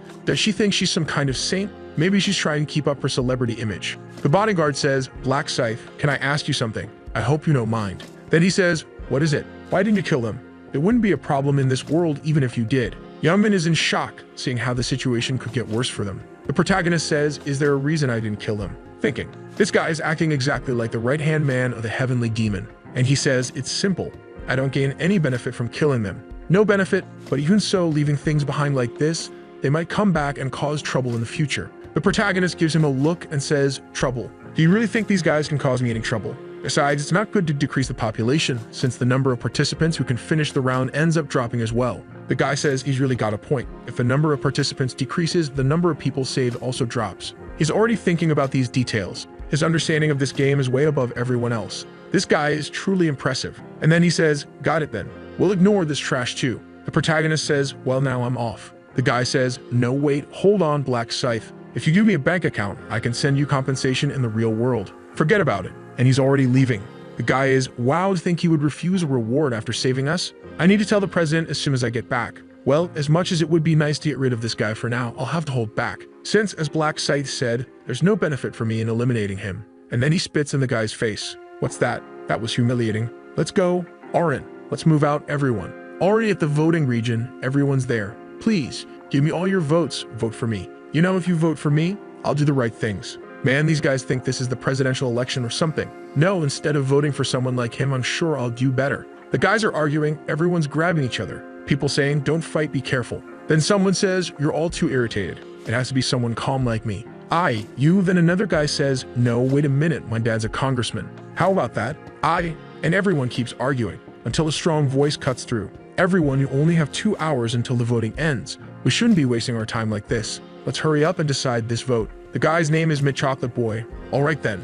Bro, how are we going to decide who to vote for? Do you have a suggestion? And he replies, yes, I have a great suggestion. Really? What is it? Everyone falls silent to listen to him. Then he says, these people are diligently following my words. As expected, they're all falling again for my persuasion rune. When I received this rune as my fragment, I was disappointed. What kind of useless thing is this? Persuasion rune increases your chance to persuade a target if they are capable of having a conversation. Then he said, man, there's no way this will work on monsters. They can't even talk. But soon I figured out the right way to use this. He sees the guys who are about to finish off the goblins. Go man, just one more stab. I got one here too. And he shouts, guys, there's a woman over there in a very dangerous situation. Drop those goblins and run to help her now. The guys, what? Let's go, let's help her first. And just like that, you manage to get past the first 100 goblins. If things go as I'm planning, I'll easily become the representative of this region. Then he tells the group, everyone, first we need to decide the candidates. We should narrow the options down to a maximum of 5 and decide among them. The group, all manipulated, says, that's not a bad idea, it makes sense, it's a more organized way. Then he says, all right, let's reduce the options first. If there's anyone you want to recommend, raise your hand and say their name. The chummy guy was about to recommend himself, but the guy says, obviously, you can't recommend yourself. If we do that, we'll end up with the same problem as before. Then the chubby guy's like, damn it, he's right, seems like we're stuck again. And he thinks, it's so easy to persuade these losers. But the group is indecisive. I don't know who I'd recommend, I don't know anyone here, and I don't want anyone to represent me either. And he thinks, now, everyone's quiet. At this rate, only those who stood out will be recommended. A guy in the back raises his hand and says, I recommend Mint Chocolate Boy, that bastard. And he's like, bingo. Then he says, me. And the guy replies, yeah, you'd be a great representative, someone with such logical skills and leadership. And you're handling the situation so well, aren't you folks? And everyone's like, yeah, he is. He thinks, another sucker for my list. Thanks for thinking of me for such consideration. If there's any other name. Then another guy stands up, I'd like to recommend Black Scythe. And he says, makes sense. Of course, someone would recommend the guy who came in first in the last round. Another guy raises his hand. Then I want to recommend the guy who came in second. Life is a documentary. I'll recommend the third, Right Hand of the Black Dragon. Alright then, with that, we already have 4 candidates. We just need one more. Is there anyone else you want to recommend? Alright then, since there isn't, let's say we have 4 candidates. Before we vote for these people, does anyone want to say anything? Thinking to himself, convincing this bunch of losers will be really easy. When I become the representative of this region, Another guy nearby interrupts, stop talking all that nonsense. Then he goes, looks to the side, and there he is, Life is a Documentary, the guy ranked number 2. And he says, I can't listen to the garbage you're spouting anymore. The guy's like, what do you mean? What are you saying? Then he replies, oh, Mint Chocolate Kid, you must think this world is pretty easy, People just do what you say with a few words, right? Now he's there thinking, what does he mean? Could he know about my ability? No, he must be talking for another reason. Rank number 2 steps up, go to hell. Who do you think you were to decide who represents the region, you damn provocateur? Then the guy responds, oh, you're already crossing the line. There's a saying that the words a person uses are their face and personality. Do you really need to be so hostile? Mint Chocolate thinks, perfect, this will probably work. But the guy snaps, oh, you bastard, are you really trying to teach me a lesson? You want to get eliminated, don't you? Then he's like, what? How is my ability not working on him? Wait, there's no way. He looks around at everyone. Oh, you bunch of bastards, you better not vote for anyone, got it? Vote for me, or I'll destroy you all. Mint Chocolate's there. This guy is seriously clumsy. Do you really think people are going to obey you talking like that? Stop embarrassing yourself and disappear. He hears that, stays silent for a second, then gets grabbed by the neck. Stay one more thing, my friend. Not writhing on the ground, he says. I told you, didn't I? I'd eliminate you if you mess with me. The poor guy drops dead, and then he declares, if you don't vote for me, you'll end up like this guy here. Everyone is terrified and in shock. This guy's insane. He's a killer. Then he says, so what? Come fight me if you've got a problem. This guy's lost it. He's completely unhinged. Then he laughs and says, well, since you're going to keep spouting nonsense and not fight, looks like you want me to come over. And now the guy is outright eliminating everyone mercilessly. This is the best. No police, no reporters, no cameras. I can kill as many people as I want. If you don't vote for me, I'll eliminate you in the next round no matter what. Got it? Everyone's on edge. So what do we do? Vote or get eliminated. Done. Now they'll vote for me out of fear. That way, I'll guarantee becoming the representative. Black Scythe, I'll take this bastard down as soon as I get authority and become rank number 1. Meanwhile, the protagonist is out hunting, already having eliminated 265 monsters, maximizing the rune effect and taking full advantage of the experience buff. Well, it looks like I'm almost level 16. The downside is that since I gained so many levels, progress is slowing down now. Even after killing 200 monsters in the last 2 hours, I barely managed to gain 2 levels. The upside is that it's been pretty easy, obviously, right?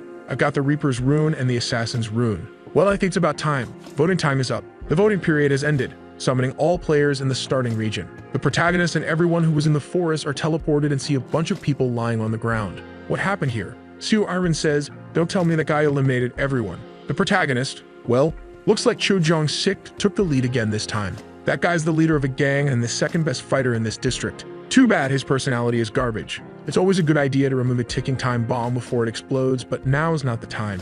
The guy approaches the protagonist. "Black Scythe, where have you been? I've been waiting for you for so long. What do you want?" "Nothing much. I just have a suggestion. I'll get straight to the point. Serve me." "Serve you? That's right. I'll spare your life if you serve me." The protagonist laughs. "Hold on. So you're saying you want to start a fight now? Get on your knees and beg or you won't leave here unscathed. Rank number 2 is there. Looks like you're still crazy. You don't seem to understand the situation you're in, but once I become the representative." Then the protagonist says, "Is it hard to understand what I'm saying, or will you only be satisfied after getting eliminated here?" He pulls out the scythe and the guy stammers. "Wait, where'd he get that weapon? Damn it, I messed with the wrong person." The protagonist stares at him. "What's the matter? Cat got your tongue." The guy responds, "You know I'm Cho Jong-sik, right? The leader of the Jong-sik gang. Do you really think I'm going to kneel to someone like you? Come at me with that weapon of yours, you son of a..." The protagonist thinks, "Looks like he's as hot-headed as always. Well, enough joking around. Things would get complicated if I showed my strength and ended up getting the votes, so I need to make Cho Jong-sik the representative so I can use him in the 3rd round. Not to mention, it's almost time for the angel to appear." Right on cue, the angel shows up. "Have all the humans gather here?" The protagonist says, "You're lucky. You better think carefully about who you challenge if you don't want to get eliminated early." The guy freezes. "I almost had a heart attack, but I'll let you off for now. Just wait. When I become the representative of this region, I'll pay back this humiliation tenfold." The angel speaks. "Have you all decided on your representatives? I see that apparently you've done more than just talk in the last 3 hours. Of course, I don't care if a bunch of undesirable humans gets eliminated or not. Shall we proceed with the voting?" And so the voting for the representative begins. You can vote for one person, and the person with the most votes will become the representative. To vote, just look at who you want to vote for and think vote. Players who fail to vote within 5 minutes will be disqualified from the round and eliminated. The voting starts. Everyone is wondering, who should we vote for? The gangster thinks, as expected, everyone's looking at me. But then he notices a girl not looking at him. He snaps, "Why aren't you looking at me?" She looks startled and shouts, "Anyone who doesn't look at me will be eliminated." The protagonist remains calm, trying to draw as little attention as possible, while the gangster declares, "If you don't vote, I'll eliminate you myself. I saw you turn your head. Someone's trying way too hard." The voting ends. Well, voting is over. Good to see none of you tried to avoid it. Now let's check the results. The angel claps her hands and the results appear. The gangster actually wins. Life is a documentary, 2,400 votes. In second place,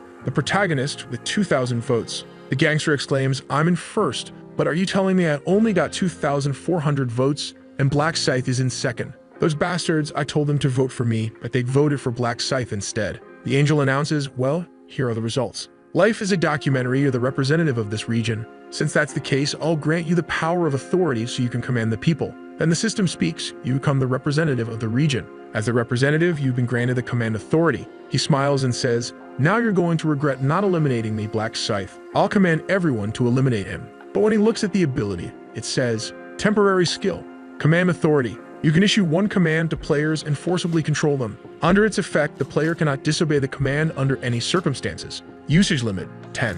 The ability does not work on players with a class. The gangster is stunned. Wait, I can only use this 10 times, and I can't even use it on players with a class? Does that mean everyone who's received a class can ignore everything I say?" The angel continues, "Well, dear humans, you must be thinking everything is over after the voting, right? But that's not the case. There was a hidden mission in this round." The crowd is shocked. Wait, what does she mean? Hidden mission.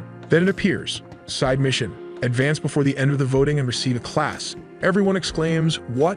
An advancement item? Receive a class." She says, "Well, this mission window was programmed to appear as soon as someone reached level 10. You didn't even know, did you?" The crowd murmurs, "But how are we supposed to level up if there are no monsters here?" She smirks. "What do you mean by that?" "The forest is full of monsters." "Well, don't feel bad. Only 80,000 people managed to advance from all the regions. Speaking of that, someone in this region got a class upgrade." Then people start saying, "Wow, someone already changed their class? Who? Should we check the secondary mission results to find out?" She snaps her fingers and it appears. Secondary mission for round 2.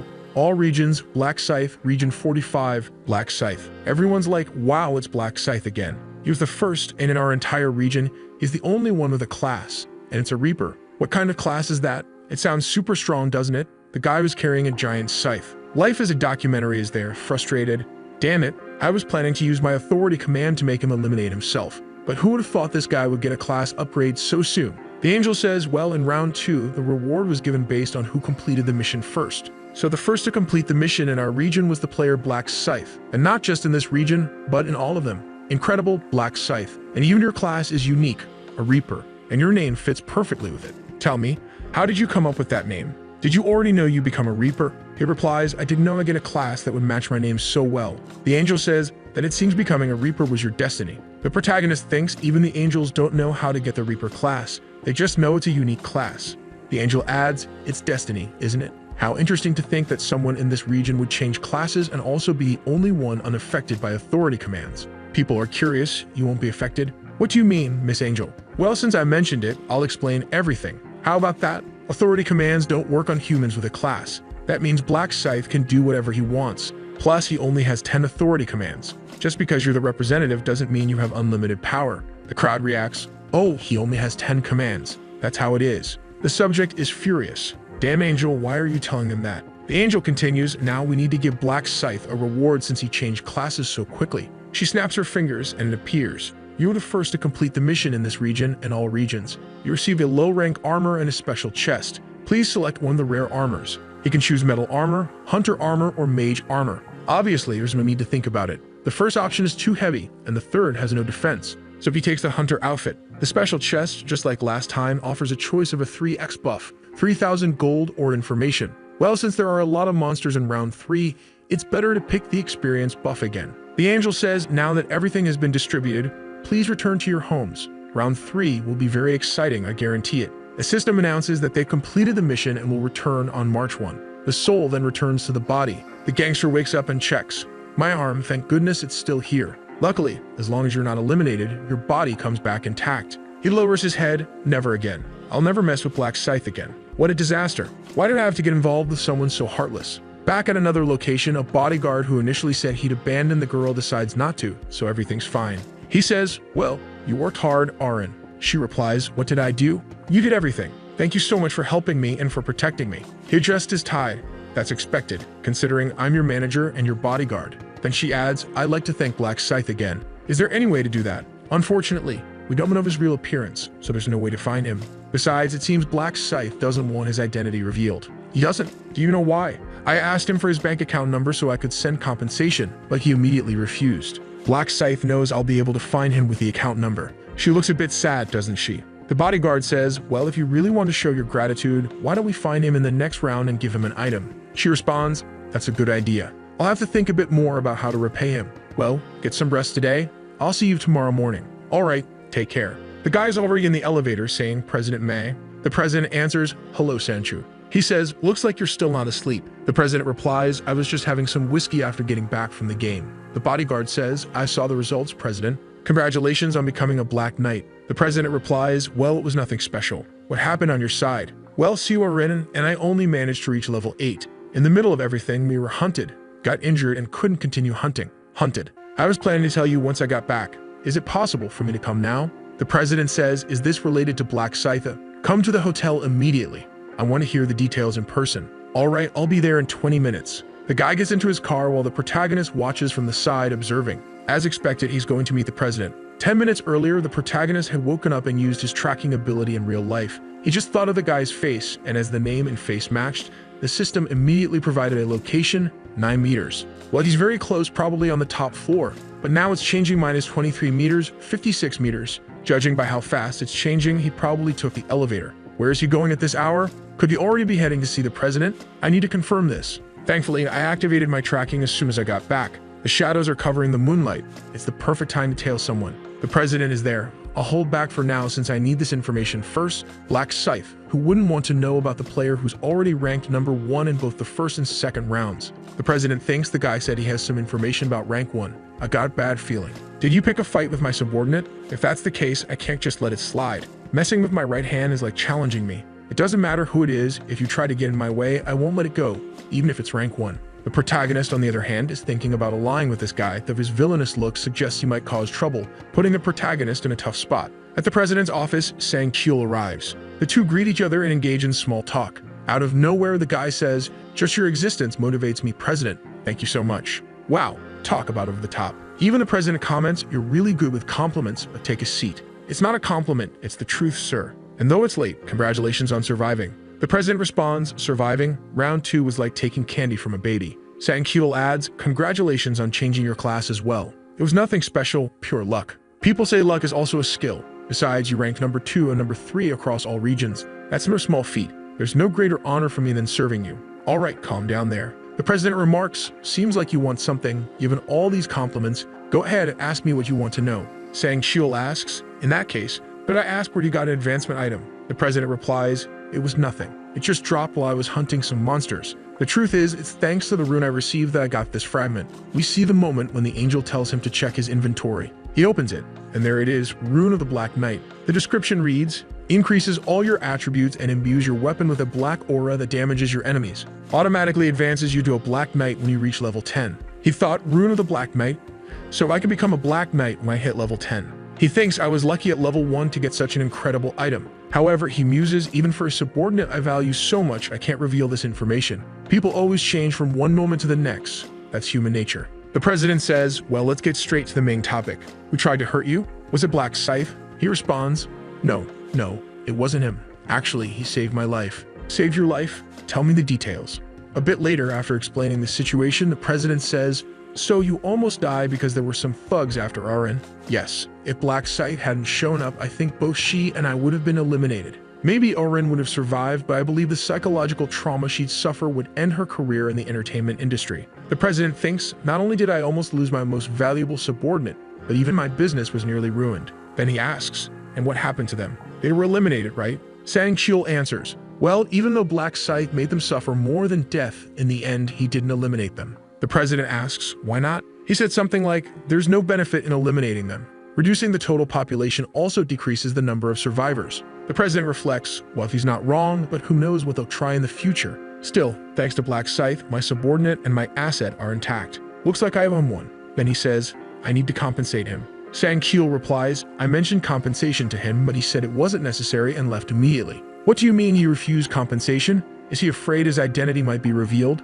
Seems like a very cautious man." "Well, if you see him in the next round, deliver my message. Tell him I'm extremely grateful for saving both of you." "All right, I'll tell them, President. And also keep an eye out for any way we can help. You know I'm not the type of person who likes to owe anyone." "Of course, sir, as you wish. I forgot to ask something important. Those thugs, what were their nicknames?" Seems like the president is planning to hunt them down. Outside, the protagonist sits in a tree thinking, what a loyal dog. He went straight to talk to that president as soon as he got back, even though it's so late at night. "Well, now that I've confirmed their fate, I better head back. I look suspicious wandering around here. Now, having a celebrity of the heavenly demon living in the same apartment as me, I'll have to thank my little brother. If I hadn't gone to deliver those rice cakes, I never would have met Arin or found out she's connected to that guy. If I manage to trust my neighbors have in me carefully, I can gain that guy's trust too. On the other hand, I still need to think carefully about whether I want to take the heavenly demon to the final round or not. His Black Knight rune is so powerful it could be considered a hack. The problem is the downside of receiving this rune, you're forced to become a Black Knight. And the worst part is that after receiving the Black Aura, the power of the Black Knight, you need to recharge an exclusive energy called Dark Energy, which can't be acquired through normal means. It's clear you have to eliminate others to recover energy. In a way, it's a skill that suits a psychopath like him, and it's kind of dangerous to have someone like that as an ally. For now, I'll keep him as just a candidate and use him when necessary because there are plenty of other talented individuals besides him. I'm also thinking about that woman who's probably the priestess connected to him. Well, as soon as the sun rises, I'll start working on this. At KS24, where the protagonist bought lottery tickets, a man is thinking, what do I do? Monthly revenue is going to drop by half at this rate. A girl opens the door and says, Dad. He responds, Oh, hi, Julie. What's got you so down? It's just, the lottery tickets have been completely suspended. Just like that, out of nowhere. The government's response kind of makes sense. It seems it's because of the players. They don't know what abilities they have, so it's dangerous. Then she adds, Do you remember the news about a guy winning first place 4 times in a row? And the secret, I saw it in my dreams. Okay, who could it have been? The father says, Well, things are already tight because of rent and work expenses. What am I going to do? Don't worry, Dad, I'll graduate soon and help you out, okay? Would it be a good idea if I got a part-time job to help with the household bills? The father replies, Julie, don't worry about money. I'll handle that. You focus on your studies. You have good grades, don't you? Aren't you going to school? Your dream is to become a doctor. Dad, I gave up on that dream. school doesn't matter in this situation anymore. He says, you're right, money doesn't even matter anymore. If things go wrong, you could be eliminated in the next round. I feel lost lately. Sorry, Julie. She responds, Dad, you don't need to apologize. It's not your fault. It's okay, I promise. I survived round 2 and even received a class. The father is surprised. A class? Yeah, hold on a second, she says, and then casts a healing spell, channeling a power over him. What is this? He asks. She explains it's a skill called buff. I got it from my class. It slightly increases all your attributes and seems to have a revitalizing effect on normal people. Wow, that's an incredible skill. My body feels full of energy. She smiles and says, I can use it on you anytime, so cheer up, Dad. All right, I'll feel better. Just then, the customer enters the store, and when he looks, he freezes. Who is that? Julie asks, do you know him, Dad? That's the lottery psychopath, the guy who won first place by hitting the same number 100 times. The protagonist enters. Hey, how's it going, sir? Do you remember me by any chance? I bought 100,000 won worth of lottery tickets. I remember you. But why are you here? First, I wanted to apologize to you. Apologize? Out of nowhere? Why? I saw the news because I won first place consecutively. Lottery ticket sales were discontinued. I came here to apologize for unintentionally causing so much trouble for your store. The shopkeeper replies, don't worry about it. It's not your fault. It's not like we're going to starve just because we can't sell tickets. The protagonist responds, even so, I feel bad for affecting you with this situation. That's why I'd like to offer some compensation, even if it's a small amount. The shopkeeper looks. What's this? 10 million won? Both father and daughter exclaim, wait, hold on, you don't need to do this. Take it back. The protagonist says, please keep it. I'm sure I caused you trouble. He turns and leaves. The father says, oh, customer, my goodness, how can I accept so much money? Julie says, Dad, give it to me. I'll go return it to him. The father agrees, all right, go return it to him then. The protagonist walks ahead and she chases after him. Excuse me, wait a second. He turns around and she says, Riemann, is that you? He responds, and who are you? You don't know? It's me, and Julie. We're in the same class. The protagonist says, same class? What do you mean? You don't even remember someone from the same class as you. Sorry, I'm not very good at remembering faces. Of course it's a lie. Min Lee knows she's from his class and that she's the daughter of the shop owner. He also already knew she would receive the buffer class. When he first discovered that a girl from his class received such a strong class, he was impressed that fate and coincidence could align like this. The reason he went to the shop, pretended not to remember her, and everything else was to bring her to his side. She says, so, can we go somewhere to talk? He replies, all right, let's do that. The two sit on a park bench and she hands him the money. Here, take it back. He responds, but isn't that the money I gave you? We can't accept so much money. Take it back. The protagonist thinks 10 million won really is an absurd amount, but I gave it to them knowing they wouldn't accept it. No matter how tough her circumstances are, she's the kind of person who doesn't like to owe anything to others. She insists, take it already. My arm is hurting. He says, I won't take it. What? I told the shop owner earlier that I only gave that money because I felt bad for causing so much trouble. It's the least I can do for my conscience. She says, but this is too much. But you know, no matter how much it is, I really want you to keep it. Otherwise, I'll feel bad every time I think about this situation. Then she adds, but this is such a huge burden. I can't accept it. The protagonist thinks that's exactly why I'm giving it to you. He says, look, tell the shop owner too. This isn't a lot of money for me, so you can keep it without feeling like it's a burden. She retorts, oh, why are you always so annoying? Why do you? The protagonist interrupts, well, we're done talking, right? I'm leaving. She quickly responds, no, wait. 10 million is way too much. I'll take 1 million instead. Is that okay? The protagonist replies, but are you the one deciding that? Go ask the shop owner. She says, oh, my dad will definitely feel uncomfortable with so much money. The protagonist questions, your dad? The shop owner is your dad? Yeah, he is. Wow, that's surprising. I go there all the time. Fascinating. She replies, it's fascinating for me too, finding out that the lottery's first place winner is a classmate of mine. The protagonist thinks, huh, classmate? She continues, well, didn't you realize we're in the same class? I recognized you as soon as you walked into the shop. He apologizes, sorry, I'm really not good with faces. Besides, this is the first time we've actually talked, isn't it? True, she admits. She then says, so this is the first time you've heard my name, right? Yeah, sorry. She seems a little embarrassed, and the protagonist thinks, even though I feel bad pretending I don't know her, I have to do it to keep her interested in me. Sigma protagonist, cold and calculated. She stands up and says, I told you before and I'll say it again. My name is Minju Lee. I'm in the same class as you, and this is my face. Will you remember me? The protagonist replies, I'll remember. She sits down feeling defeated. Why does it feel like I've had a reality check? What am I doing with my life? I'm introducing myself to a classmate when graduation is just around the corner. The protagonist says, well, at least we know each other now. It's not like we can't talk after graduation. Speaking of which, why don't you give me your number? My number? Yeah, is there a problem with that?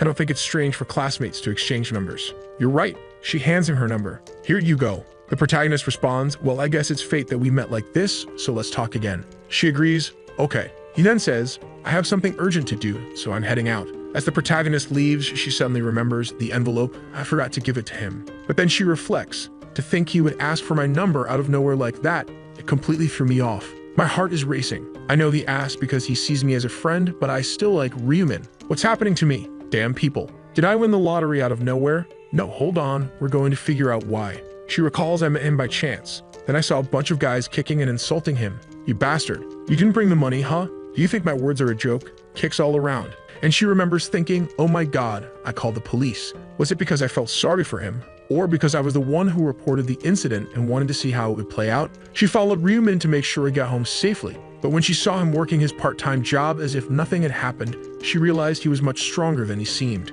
From that moment on, she began to take an interest in him. But she never had the courage to speak to him. Her feelings grew, but she was always too scared. Who would have thought we'd meet like this? I need to act now. This is a chance given by the heavens, and there's no way I can pretend I don't know him after receiving 10 million. Well, since that's the case, should I ask him to grab a bite to eat with me? That's how you do it. Go for it. Call the protagonist, who's lying in bed scrolling on his phone. Damn, she already called. Let's go eat. Let's grab dinner. I'll pay. I have plenty of money, but I can't keep relying on you so much. The protagonist thinks good, a positive sign. It seems she feels like she owes me something and wants to buy me lunch. It'll be easy to make her an ally and naturally become her friend. This way, I can save her and take her to the 20th round. He gets up to leave, already carrying a Prada bag. His brother asks, where are you going? I'm going to meet a friend. A friend is not a girl, is it? And why can't I meet a girl? I'm leaving. Bye, don't forget to have lunch. The brother is surprised. No way is he going on a date. At the meeting, the protagonist asks, so, how's the meat? She replies, what? The meat? Do you like it? Yes, I do. I like it. Then eat a lot. All right. The warrior looks awkward, worse than those protagonists who make us frustrated. She thinks to think I'd be here alone with Ryumin. What an amazing day. Both sit in silence. She thinks no, the atmosphere is getting weird. I need to say something. Come on, be bold. So how did you win the lottery? Like 4 times in a row. The protagonist replies, I saw the results in my dreams. Wow, how much did you win from those dreams? Maybe I wouldn't have to worry about money for the rest of my life. On the other hand, now I have to worry about my life. So I was curious. How was your first round? Was it hard to eliminate the goblins? It was very hard. It took forever. What region are you in? Yes.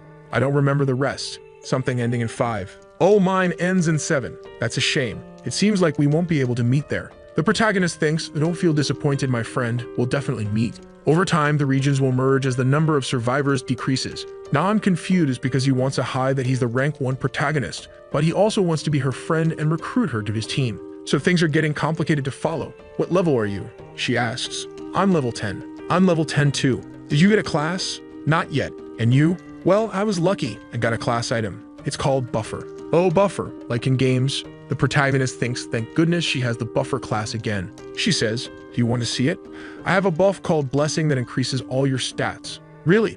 Let me see. She casts the buff on him and he marvels. Wow, this thing is amazing. It increases all stats by 50% for 3 hours. Yeah, I need to take her to the 20th round. The protagonist says, as expected of a unique class, the effects are excellent. He comments, wow, that's incredible. The protagonist knows that when she maxes out the skill, the effect will double, reaching 100%. But that's something for when she levels it up completely. Still, he's glad she used the buff on him. I was looking for her because of this. The reward I got for being the first to change classes was a random gold backpack. As the name suggests, it gives you a random amount of money, but it's influenced by the luck stat. So the higher your luck, the more gold you get. He says, wow, this is great. Thanks, Shali. She replies, just let me know if you want a buff. It's really easy for me to use. Alright, but didn't you say you had something you wanted to tell me? Oh right, I should have mentioned this earlier. So thank you for the 10 million and my dad asked me to thank you too. Rest assured, we'll pay you back.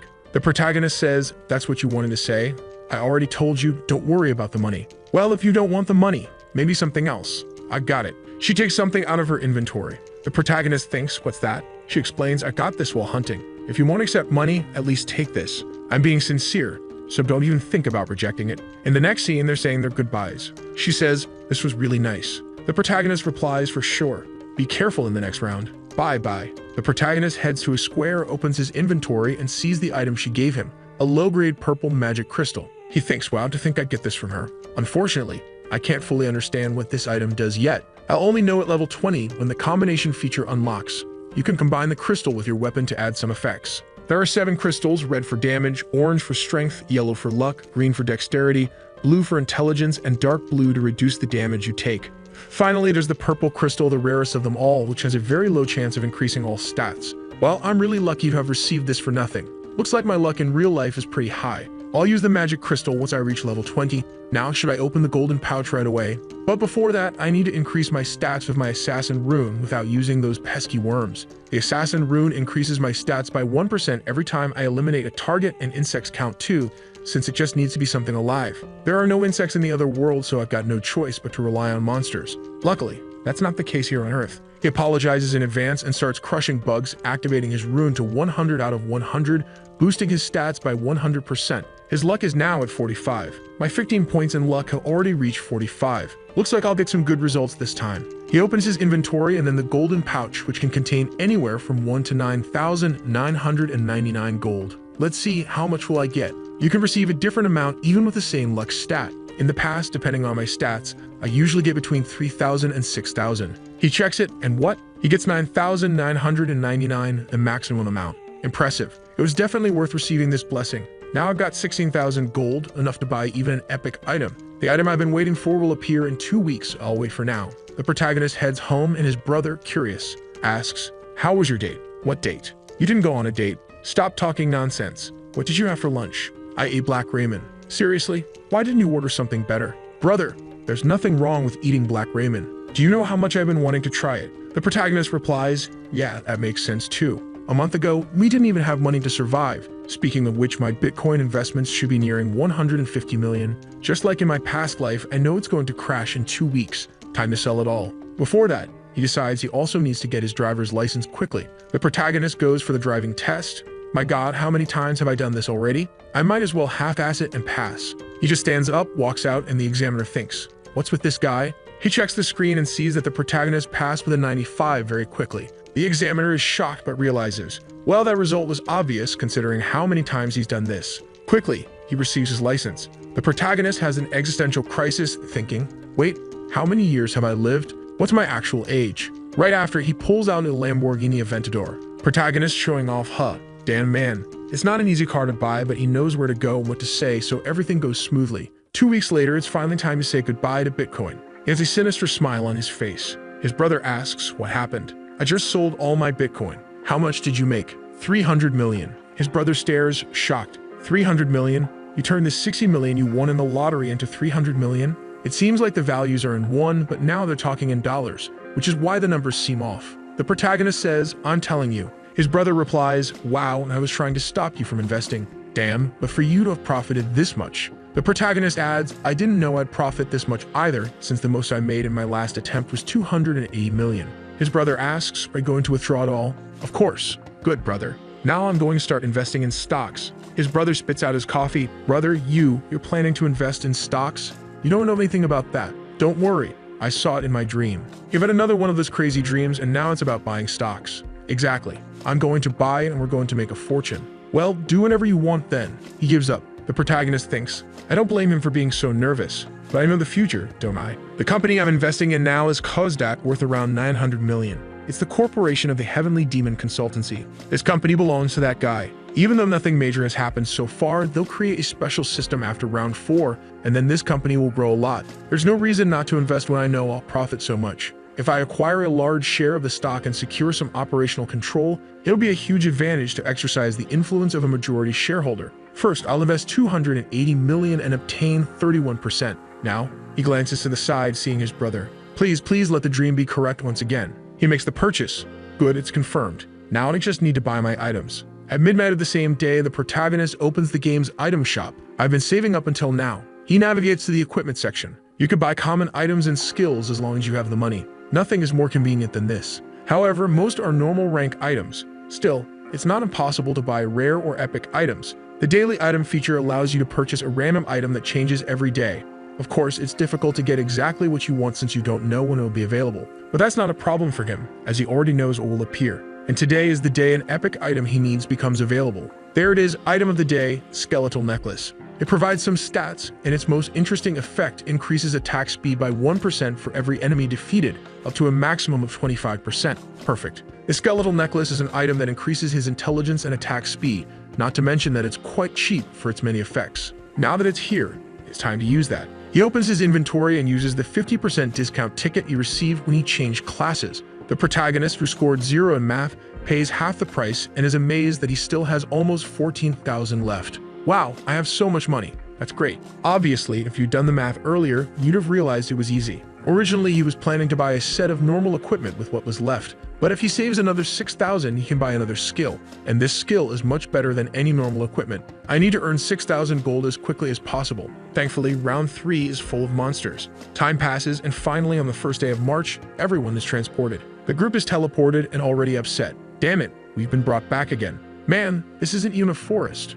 Where are we? The surroundings resemble a ruined village, seemingly encircled by a fortress. It looks like castle gates. What's that crystal over there? What will they ask us to do in the third round, given this setup? The protagonist thinks this place is unfamiliar to everyone, so they're all anxious. Except Cho Jung-sik. He's the only one who's not nervous. People mutter, "Hey, isn't that guy the representative of our zone?" Yeah, it's life as a documentary. He's the leader of some gang, remember? He grabbed a sword and started threatening a bunch of people. They should have let Black Scythe be the commander. Watch what you say, man. He has authority. He might hear you, you know. So what? He can only use that authority 10 times. Why are you scared? Life as a documentary hears them and immediately commands everyone to shut up. The group whispers, "Oh no, he's already yelling. Does he think yelling at us is scary?" He shouts again, "Shut up. Who's the idiot who said that? Damn it.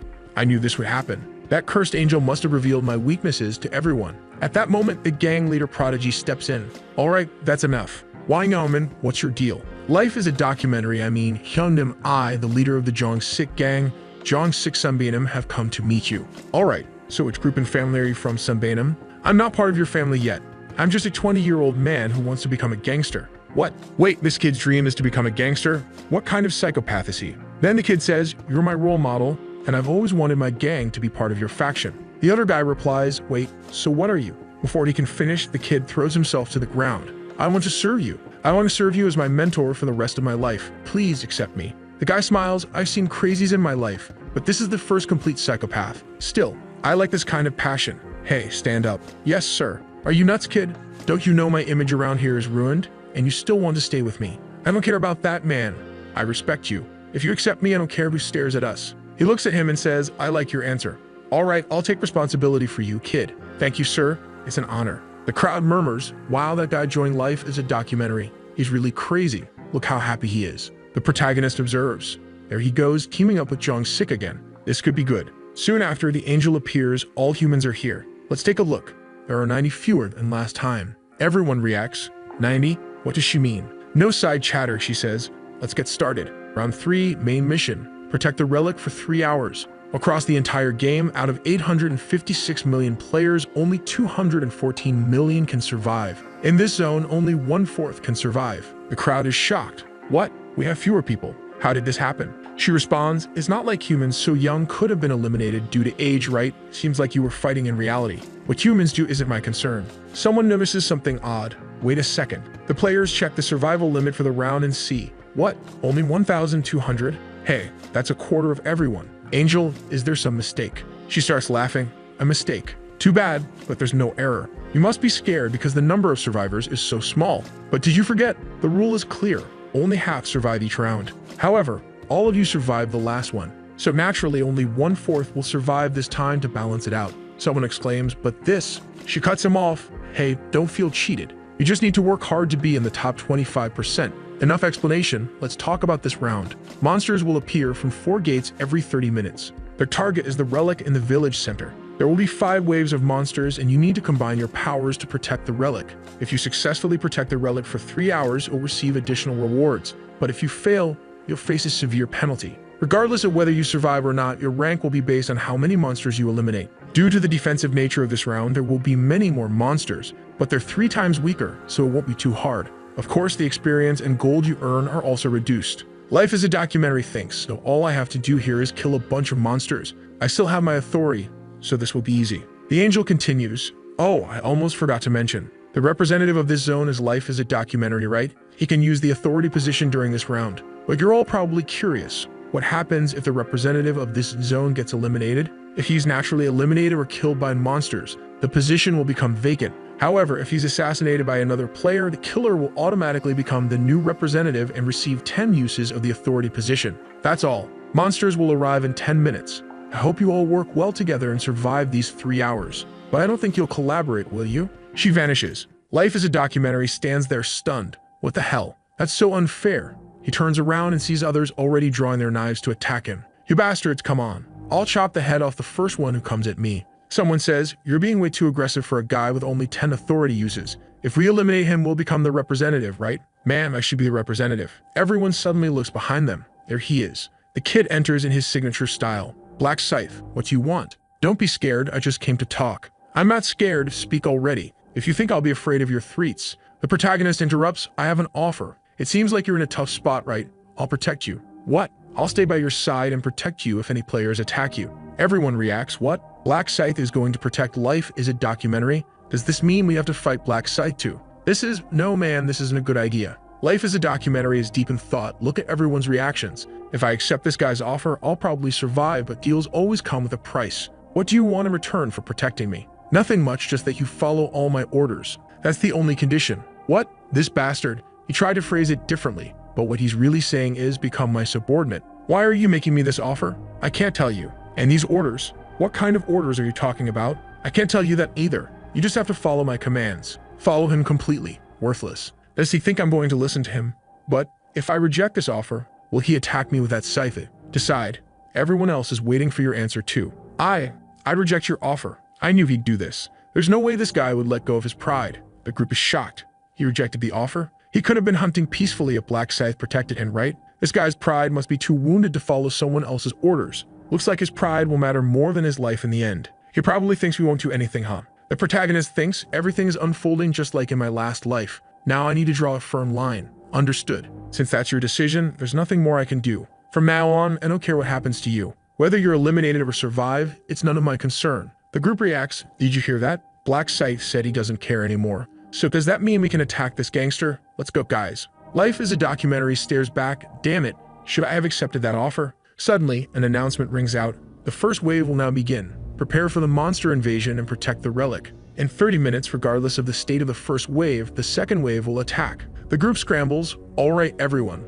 Let's protect the relic. Time until the end of the round, 2 hours, 59 minutes. Life is a documentary mutters, damn it, I can't fight alongside these guys who are targeting me. This is an individual mission.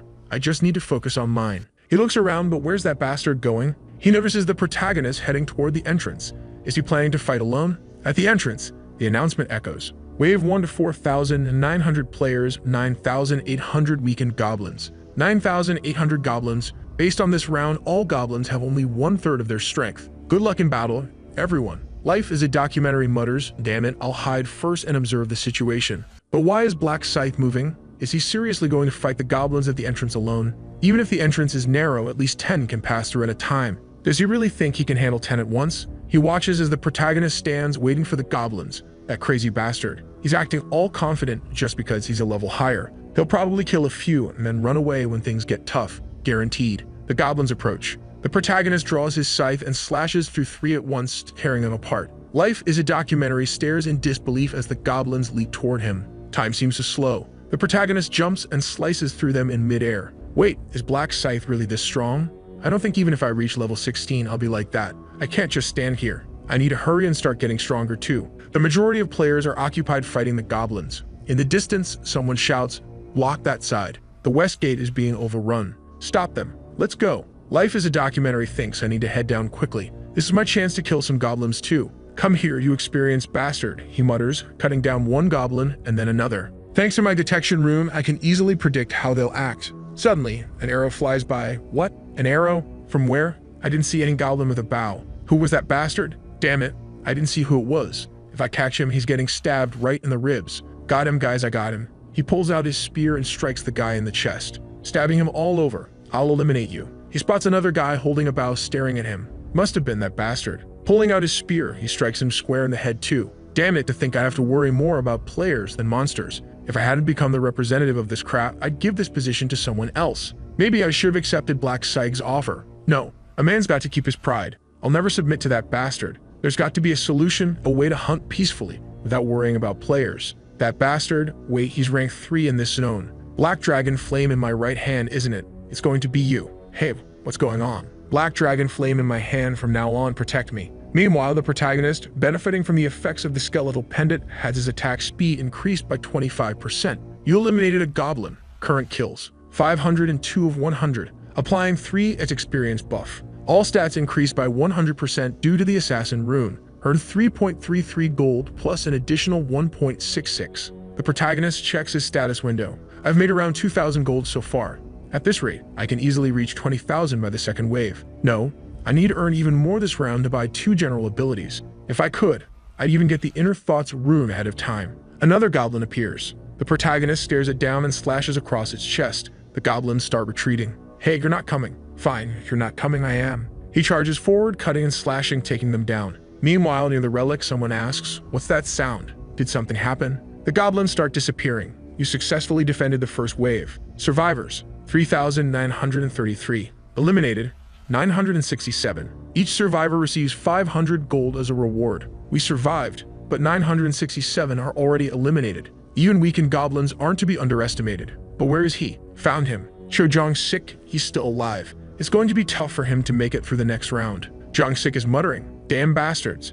They're not aiming for the goblins. Those jerks just want to eliminate me. Here comes another one. He takes a hit on the shoulder from an axe-wielding player. Good thing I've got these fools protecting me. Thanks to the commands, they're obeying me like meat shields. Maybe I can survive this. The gangster asks, Hyunnim, are you okay? Look at this bastard protecting me without even needing a command. Damn it, I'm losing a lot of blood. Can I really make it to the final stage? Whatever. I'll survive this mess and prove to everyone I'm the strongest here. Wave 2 to 3,933 players versus 7,866 goblins and hobgoblins. Based on the round, they're weakened. Good luck in this battle. The protagonist faces down the goblins. With a single sweep of his scythe, he cuts down 5 or 6 of them. He leaps forward, slicing through 3 more. You've reached level 20 and your rank has increased from apprentice to regular. You can now use the combination function. Finally, level 20. Now I can combine items to create unique ones unavailable in the shop. As a reward for your rank increase, the Death Seal ability has been strengthened. Additional damage from Death Seal has increased from 100% to 120%.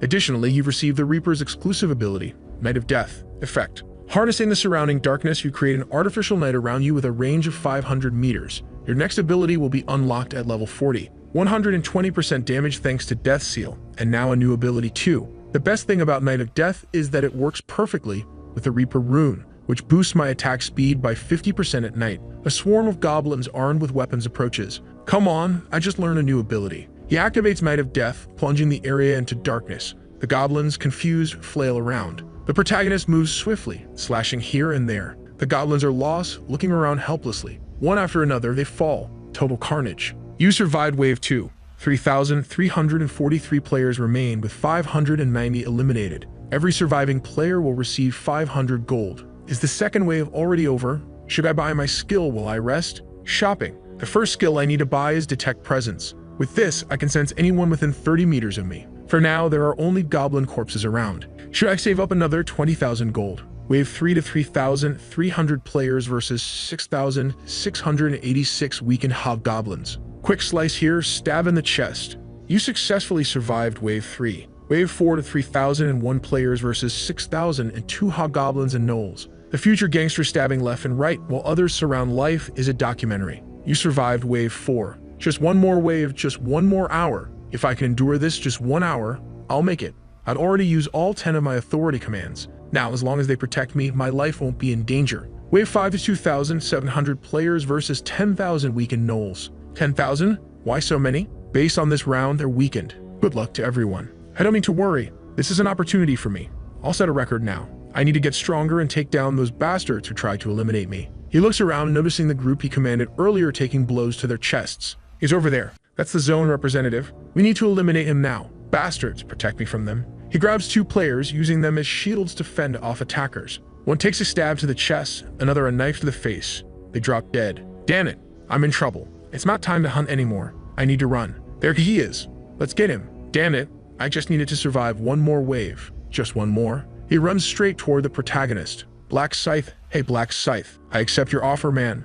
I'll do anything you order, but please protect me. I said I'd accept your offer, Black Scythe. Answer me. I refuse. I told you before that I don't care what happens to you anymore. But you made the offer. I said I'll submit. Why are you rejecting me? I don't need a subordinate without authority commands. Damn it, he's saying, I'm worthless now. If I'd known it would end like this, I would have accepted the offer earlier. Did you see that? He rejected the offer. What a relief. I was worried about what I'd do if Black Scythe accepted. Your life really is a documentary, huh, buddy? Now that you screwed, it'll be easy. Damn it. If you want to come at me, fine. I'll take at least one of you down before I'm eliminated. The gangster prodigy steps in. Sunbeam, you're struggling, huh?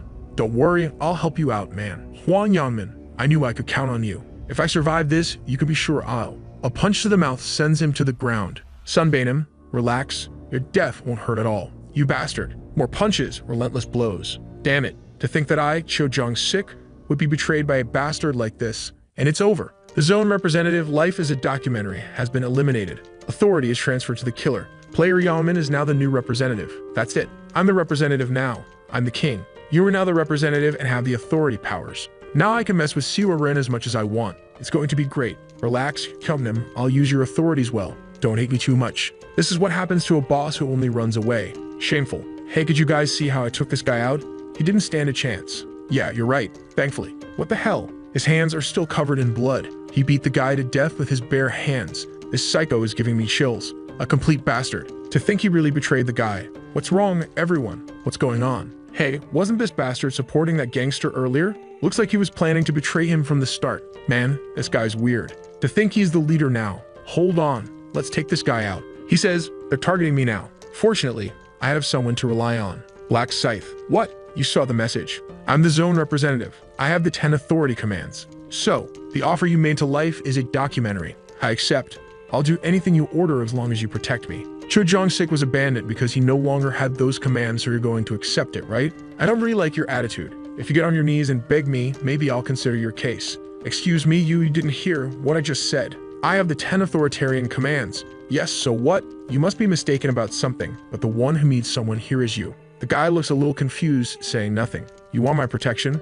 Get on your knees and beg. He looks back, already turning around. I'll do everything you order, so please use me as your subordinate, please, Sir Scythe. The protagonist stares him down. I've seen this scene so many times it's almost unpleasant, but Huang Yanmin, unlike Jong-sik, has some value for now. Alright then, I accept your offer. Thank you so much, Scythe. Stop doing that. You're disgusting, man. Sorry. He takes a few steps forward. The group, wait, what happened? The Black Scythe is going to protect Yeoman? That's ridiculous. Are we going to have to fight against him? Man, did you see Scythe fighting?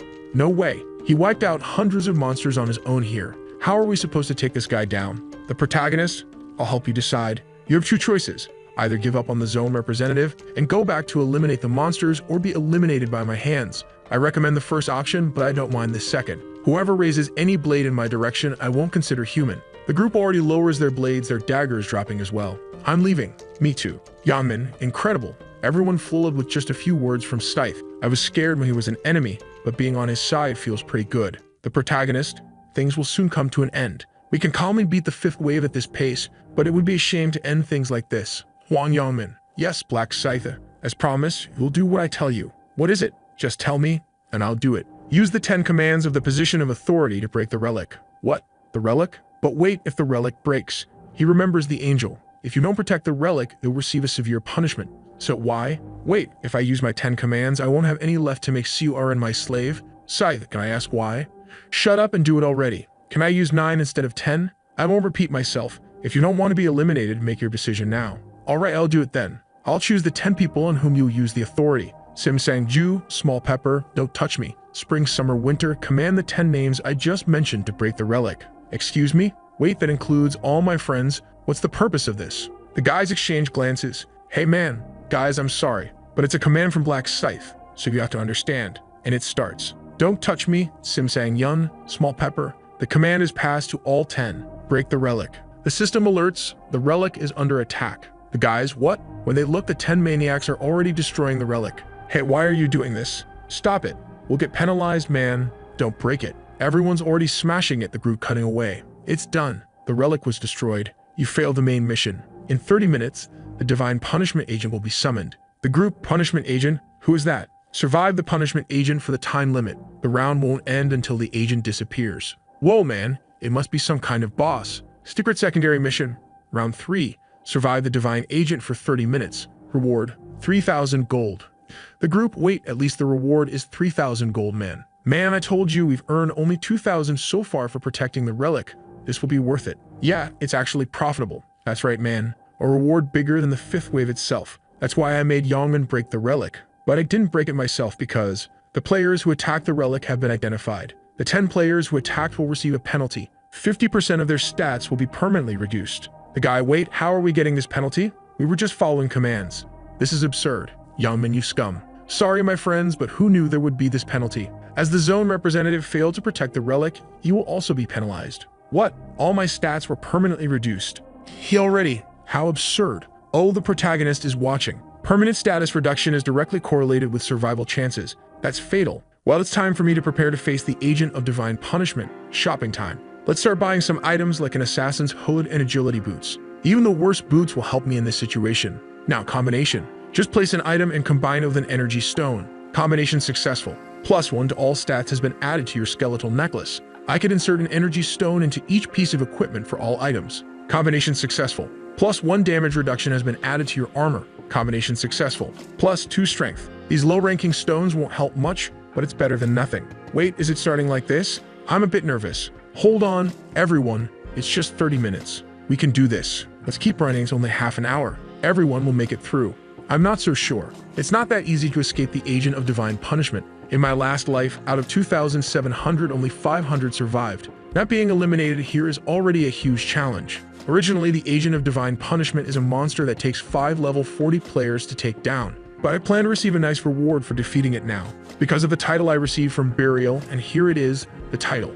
The First Assassin of Angels. In fact, all stats are doubled when fighting a Divine type. And it happens that the Agent of Divine Punishment is a Divine type monster. Man, a giant angel descends with absurdly huge wings.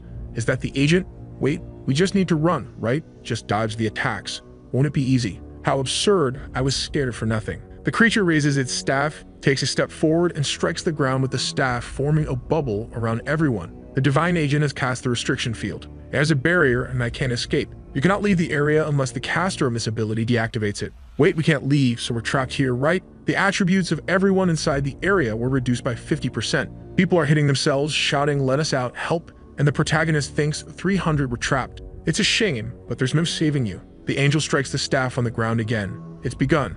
The protagonist even turns away, not wanting to see. A rain of swords begins falling everywhere, piercing everyone. How absurd. How can we dodge this, man? It's hard to watch. It's impossible to see clearly. This restriction field, after being trapped here, it's almost impossible to dodge all the arrows. But if you think about it differently, as long as you dodge them, it's not a big deal. Now's the time. Everyone is distracted. As always, as long as it's hunting humans, it doesn't pay attention to its back. As soon as this barrier goes down, I'll ambush this guy. People are being eliminated inside, and the barrier begins to fall. Now I don't even have to worry about it turning around because it doesn't have ears. At 5 meters, I just need to apply the death seal.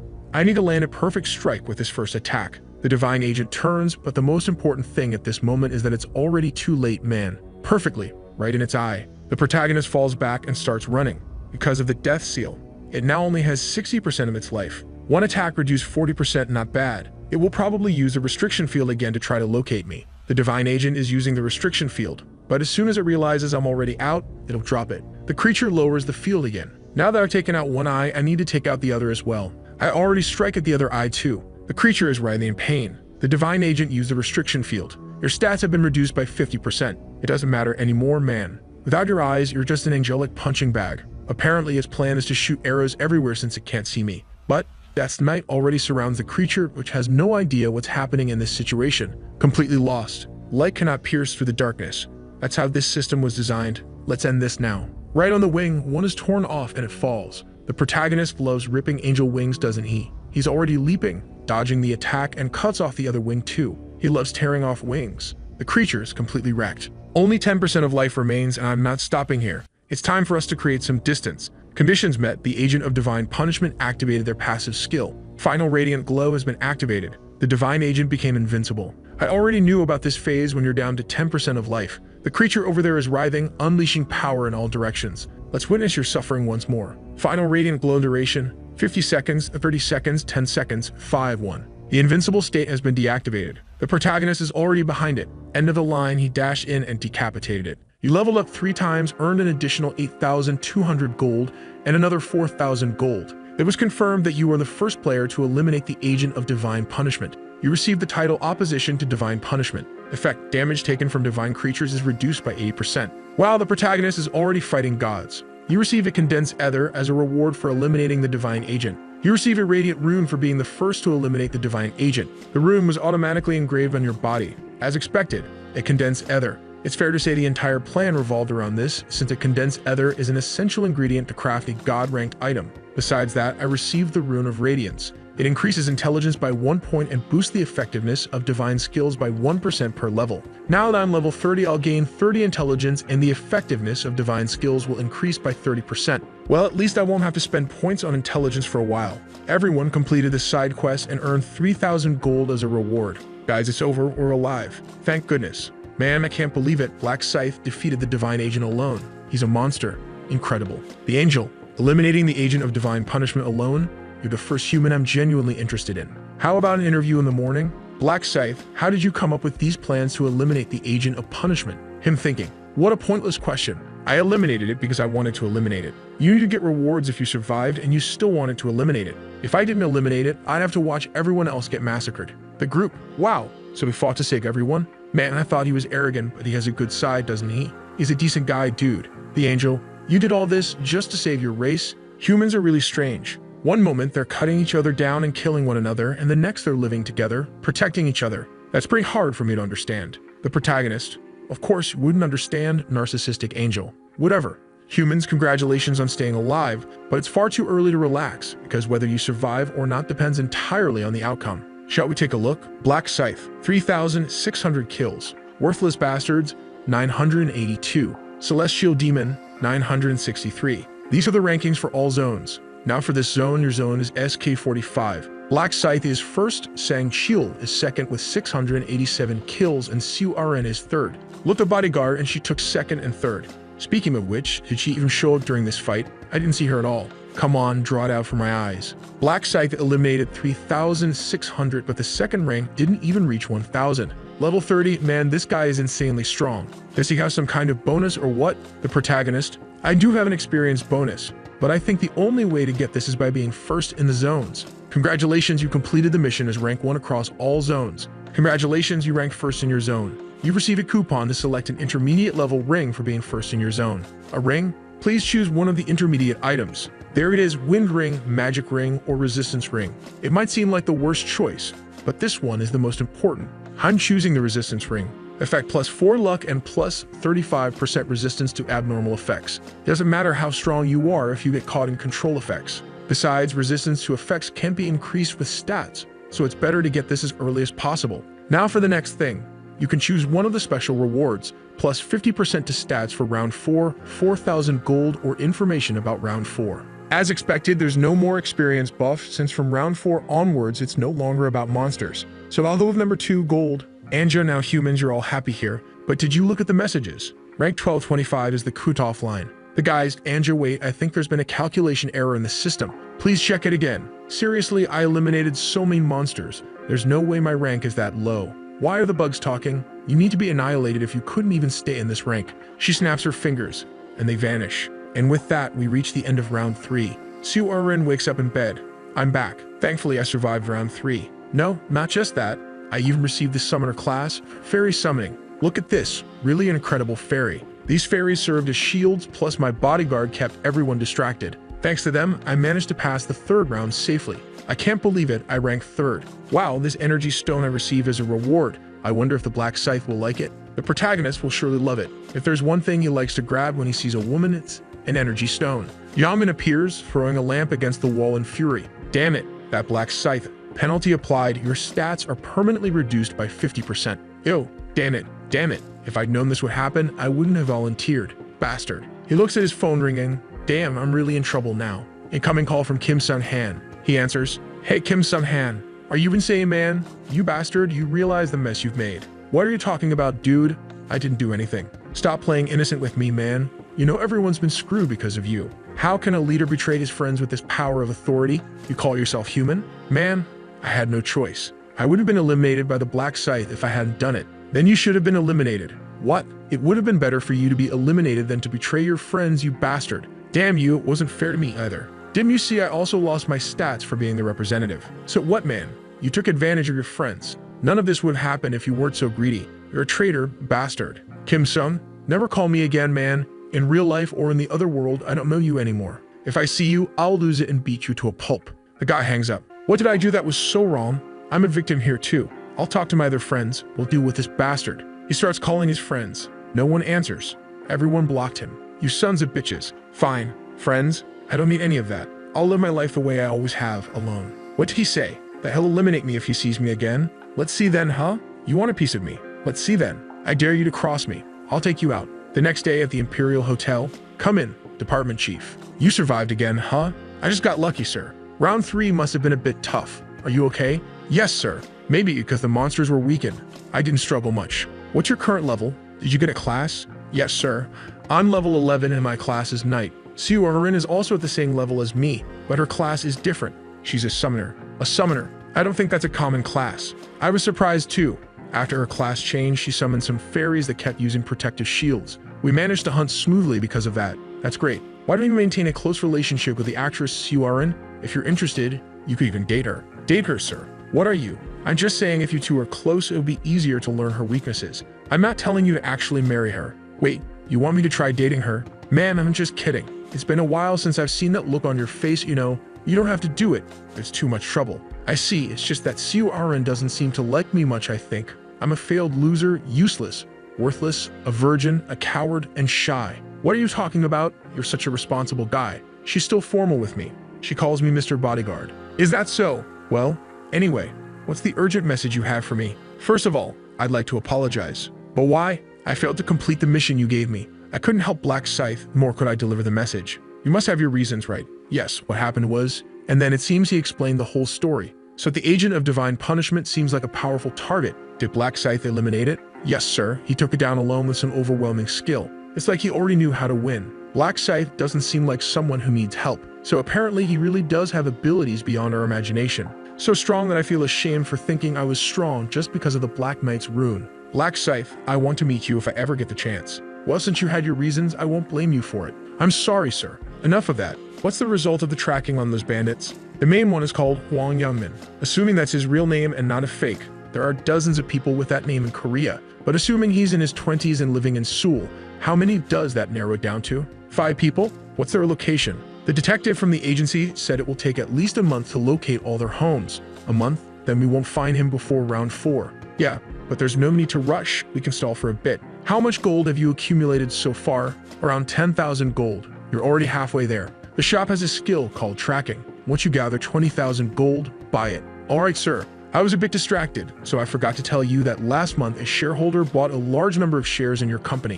Which company? You mean my company? The Celestial Demon Consultancy, the one you're currently focusing on. Wait, what percentage of shares did they buy? Sir, don't be too surprised, but they bought 31%. Hold on. A single person bought 31% of all the shares? Yes, I even doubted it when I saw the monitor. Wait a second. The Celestial Demon Consultancy is valued at 900 billion won. If they bought 31%, that's a 280 billion won investment. Does one person have that much money?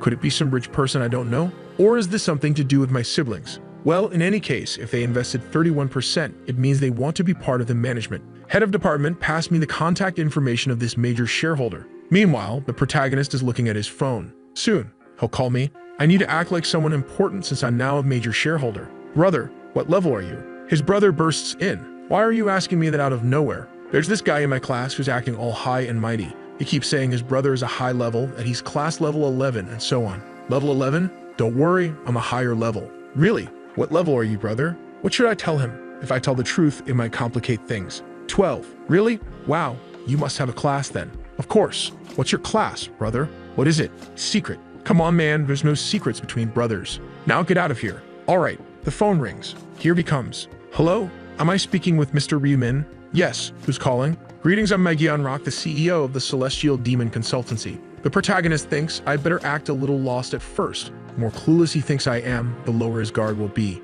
Yes, hi. Hello. So last month you invested a fortune in our company, correct? Yes, what about it? Well, as it stands, you are now the majority shareholder of the Celestial Demon Consultancy, and I'd like to meet you in person. Could I treat you to lunch? Sure. Would Friday work for you this week? The protagonist thinks Friday. That's an important day for me to receive the rune of inner thoughts. I have plans on Friday. Would Saturday work?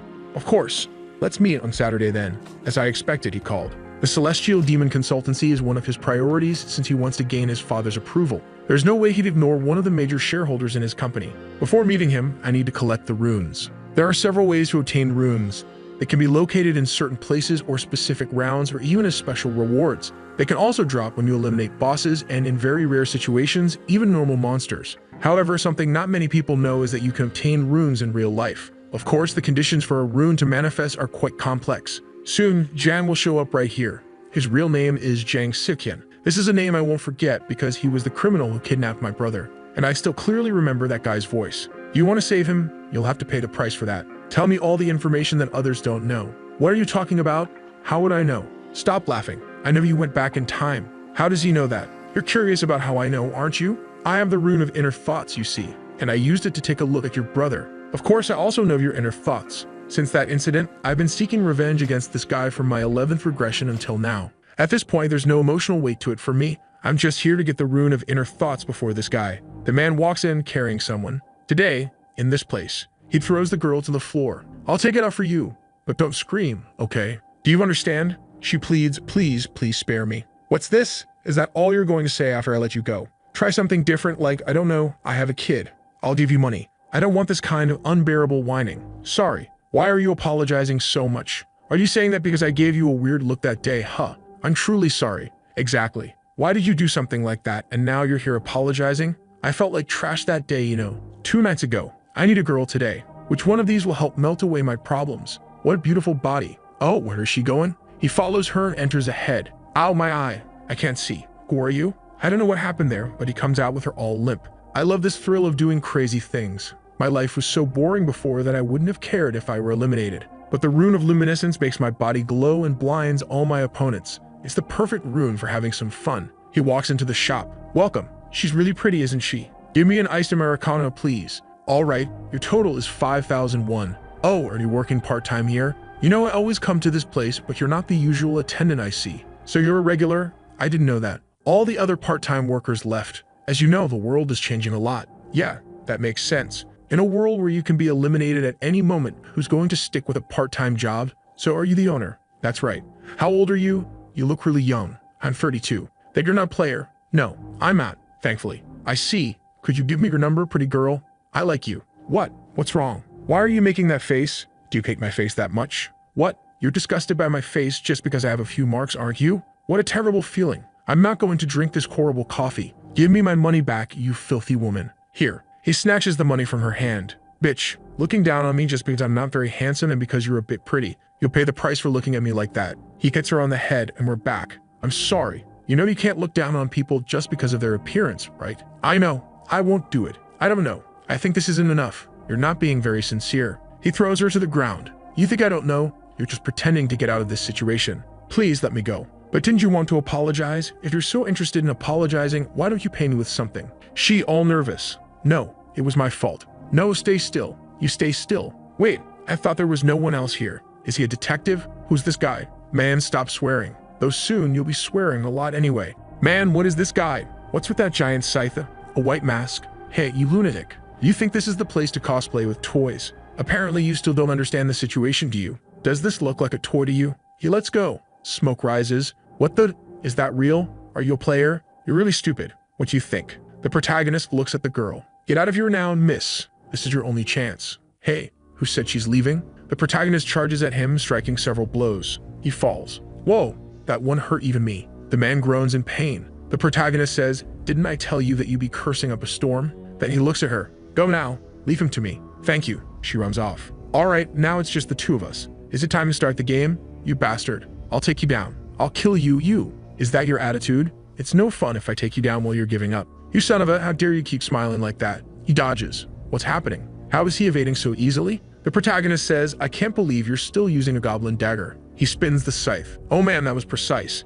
That thing's sharp as a blade straight out of a factory. A limb is sliced off. Does it hurt? Because I haven't even started yet. The guy looks down in shock. The protagonist vanishes, reappears, and slashes again. Look at you, all scared. Man, at this rate, he's going to kill me. If I want to get out of here alive, I need to blind him. He activates his power. Now I'll take you down, you bastard. But then he looks at his stomach. What's happening? Why isn't my power working? The protagonist thinks, shine as much as you want. Inside the Night of Death, no light is permitted. I already knew you'd try that, so I activated the skill beforehand. Not that it matters. Even without the Night of Death, I'd already have slashed your wrists and heels. He strikes his legs. Man, this scythe is ridiculously sharp. What is this? It cuts like a hot knife through butter. The poor guy now looks like a Minecraft character, his fingers gone, reduced to cubes. Dude, you're a demon. Why are you doing this? Why? The protagonist delivers another slash. Why? We eliminate pests because if we leave them alive, they cause chaos. You psycho. Let's see how long you can keep that attitude. Blood, blood, and more blood. What is this guy's problem? Why all this rage? This is so unfair. It hurts too much, man. Maybe I should just end it myself. He starts biting his tongue. The protagonist stops him. Hey, hold on. Are you seriously thinking about biting your tongue before I take you down? You really think I'll let you escape like that? I don't let you die until you're on your knees begging for it. Damn, man. This guy's a psychopath. He wants me to kneel and ask for death. Please, I need to stop this pain. Just kill me. What did you say? Kill me, please. Are you sure? Please, man. You must be wondering why I'm doing all this, huh? After all, we're complete strangers. But actually, it's not like I don't know you. I met you before, you know. He knows my name. Wait, don't tell me. You know that woman? No, I have nothing to do with her. Then how? You kidnapped my brother and threatened me to give you some information or you kill him. But I didn't. Of course not. That's because this is an incident that will happen in the future. None of this has happened yet, but for me, it's something from the past. If I hadn't gotten involved, you'd have received the rune of inner thoughts. Inner thoughts. Yeah, there's a hidden rune here. Do you know the condition for it to appear? The person has to hear the true voice of another. True voice? Yes, a voice that comes from the heart, genuine and sincere. If I hadn't shown up, you would have abused that woman and she would have begged for her life in her true voice. With that, you would have received the rune of inner thoughts and gone on to commit even more crimes. I've seen it happen in several regressions. And besides all that, you've already committed 12 crimes and are a despicable person who deserves to die. If I deserve to die, kill me, please. No, I won't even touch you. What? What do you think I've been doing this whole time? I'm just here waiting for you to die on your own. Man, what's the deal? I just asked him to kill me. Dude, it hurts too much. He doesn't want to receive the rune, huh? Then why won't he let me talk? I'll speak from my heart, please. The protagonist, you're wondering why I'm not letting you speak, aren't you? It's because I'm testing the rune of inner thoughts. Sorry, but I already received it. Don't you remember? You already sincerely begged me to kill you from the beginning. That's when the rune reacted to your true voice. You caused someone to use their true voice, fulfilling the condition for activation. You discover the rune of inner thoughts that was hidden in this place. The rune will be automatically implemented into the player's body. If you observe your target, you can faintly read their inner thoughts. It only works within a 30-meter range. I was just running a test here, and apparently it works. The guy thinks, damn, you got what you wanted. Now kill me already. No, I'm not going to kill you that easily. It would be unfair to your victims, you despicable demon. A while later, the guy disconnects. He's dead. There are no witnesses, but I need to clean up this mess. Using the bonus abilities and the skill I learned this time, erase traces. Effect: erases all traces from the scene, including bodies, blood, fingerprints, and footprints. This works perfectly. It's best never to leave anything behind. Then our protagonist appears in the morning wearing that elegant suit. His brother asks, are you going on a date? Who's the girl? The protagonist replies, why would it be a date? You don't usually dress like this, you sly guy. He says he's just going to meet a business partner. The brother, concerned, thinks, business partner? What's he planning? Getting into investments now? Man, once again, this brother is, but what if he loses all the money? Dude, he already made $1 billion for you. Isn't that enough? The protagonist, noticing his brother's worry, tells him to relax. Don't you trust your brother? His brother gets all excited, saying of course he does. Who else would he trust? Then the protagonist says, wait here. The other players are going to start behaving dangerously from now on. His brother replies that he heard about this. On the news, they're saying that many players are using their abilities for evil, and that all countries are struggling to deal with these powers. The protagonist says, unfortunately, that's how it is. As long as you meet the requirements and clear the stages, you get stronger. Soon, the phase will come when players begin enslaving powerless people, and I need to become an unstoppable force before that happens. And of course, build my reputation as a reaper. As he's leaving, he tells his brother, be careful out there. His brother is curious about the job, but the protagonist says it's a secret. I'm curious. Tell me. The protagonist replies, I'll tell you soon. Stop complaining. Stay here and eat something, man. The protagonist is now standing in front of a giant gate. Just like the football team has a home advantage, this here is the Osun Group's hotel, so it's all this turf. No one knows about that guy's connections to the Osun Group, so this is information only the protagonist has. And our boy is going to take a risk, using this information to appear even more important. For now, though, he needs to seem as clueless as possible. He walks awkwardly up to the reception desk.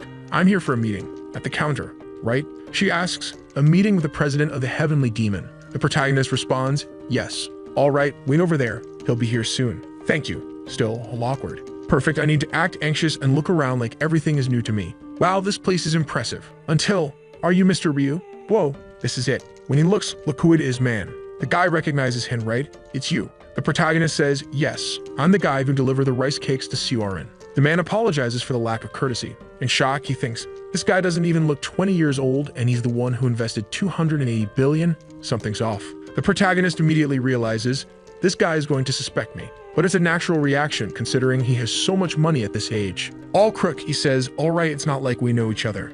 I never expected the president to live so close to me. The guy responds, no, don't get the wrong idea, I'm not the president. Obviously, the protagonist knows that, he's playing along. The man introduces himself as On Sang-shil, the head of the department here, adding that the president will arrive soon. For now, let's go in and wait for him.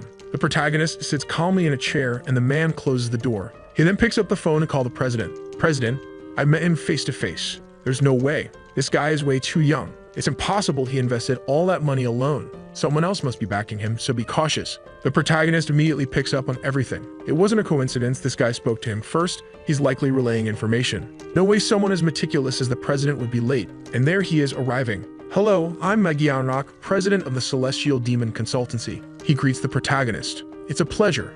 I'm Ryu Min. He tells the protagonist to take his seat and has the department head sit beside him. The protagonist finds it odd. He's including Sang-shil in the meeting without consulting him first. Looks like he's up to something. Gyeonrock suggests they eat before discussing business, saying he prepared Korean food and hopes it suits their taste. Dude, you're in Korea serving Korean food. It's not a big deal. The protagonist continues his act. Wow, everything looks so luxurious. This hotel is so fancy. I'm glad it's to your liking. At this, Gyeonrock starts lowering his guard, thinking, this guy is so young, and with that attitude of his, I doubt he earned 280 billion alone. Someone's backing him or he's working for someone. He starts wondering who sent him. My brothers? My uncle? I need to find out. He tells the protagonist he was surprised by his arrival. I never expected such a young shareholder.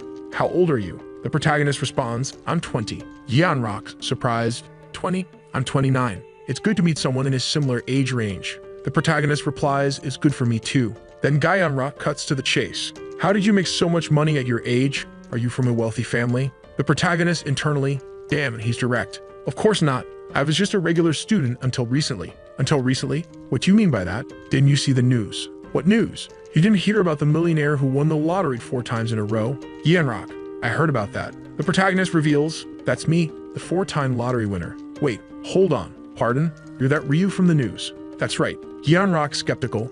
Wait a second, there's something off. The article said the total winnings were around 60 billion. How do you have 280 billion? The protagonist responds, I invested in Bitcoin. It almost sounds like a joke. Bitcoin, just like that? Exactly. Gyeonrock continues, wow, that's impressive. But still, what made you risk 60 billion on Bitcoin? I wouldn't have the courage. Even Sang-shil chimes in, kid, you're really lucky. The protagonist retorts, none of this was luck. Sang-shil then mentions, didn't you say in the news that you saw the winning numbers in a dream? The protagonist interrupts, it wasn't a dream either. The two men are stunned. The protagonist stares at them, thinking, this is the only way I'll gain Gyeonrock's trust and bring him to my side. He speaks, this is the first time I've revealed this to anyone, but I have the rune of future sight. Gyeonrock, confused, asks, what's that? It's a rune that allows me to see a few years into the future.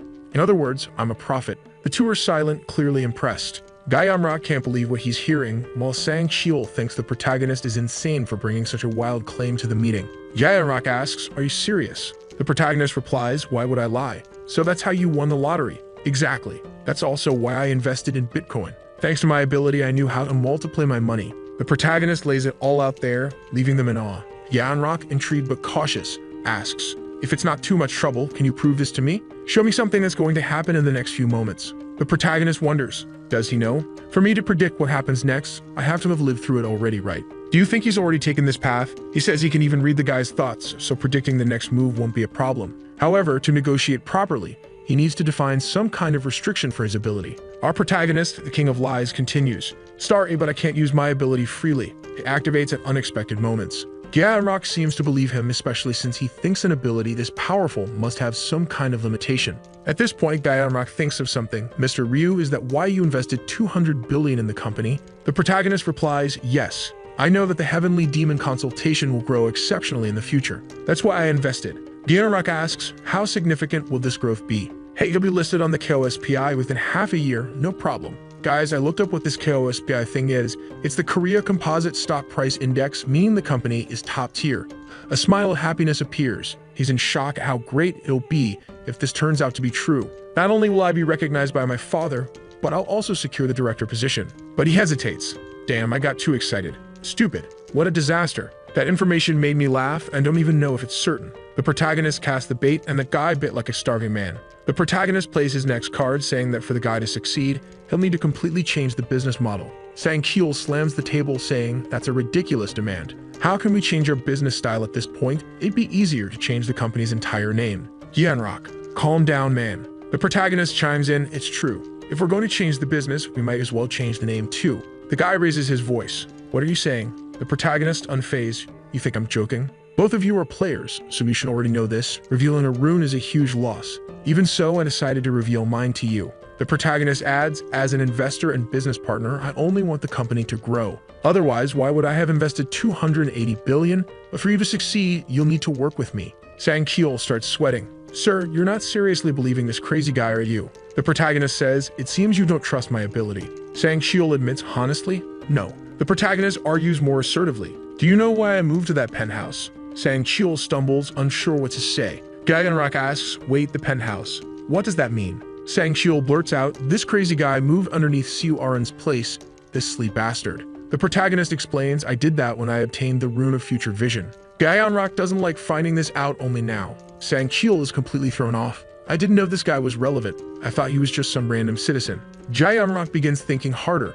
If it happened in January, it was before he invested in Bitcoin. He moved to the neighborhood of someone connected to the company he'd later join. That's impossible unless he knows everything that will happen. Or maybe he's just someone who knows I'm Siu Aren's sponsor. The protagonist sees them whispering and realizes he needs to push harder. You don't believe me, do you? Then how about this? This hotel ran as your property, isn't it, President? You're the eldest son of the Osun Group, and the Heavenly Demon Consultation is a secret business created solely for your father's approval. Or am I wrong? Sang-Kyul gets up angrily, demanding to know who sent the protagonist. But once again, Yeonrak has to calm him down. Relax, uncle. Yeonrak calmly says, you're right about all that. But these are things anyone among my acquaintances would know. Honestly, Mr. Ryumin, you're extremely suspicious. You seem like someone sent by another party to trap me. And now you're suggesting I trust you and change the business. You already know my answer. All of this seems utterly nonsensical. I want to believe in your Rune of Future Vision. Who wouldn't want their company to have something that good? But it's hard to believe, Mr. Ryumin. Thank you for your investment, but you'll need to arrange a meeting with all the investors to make this proposal.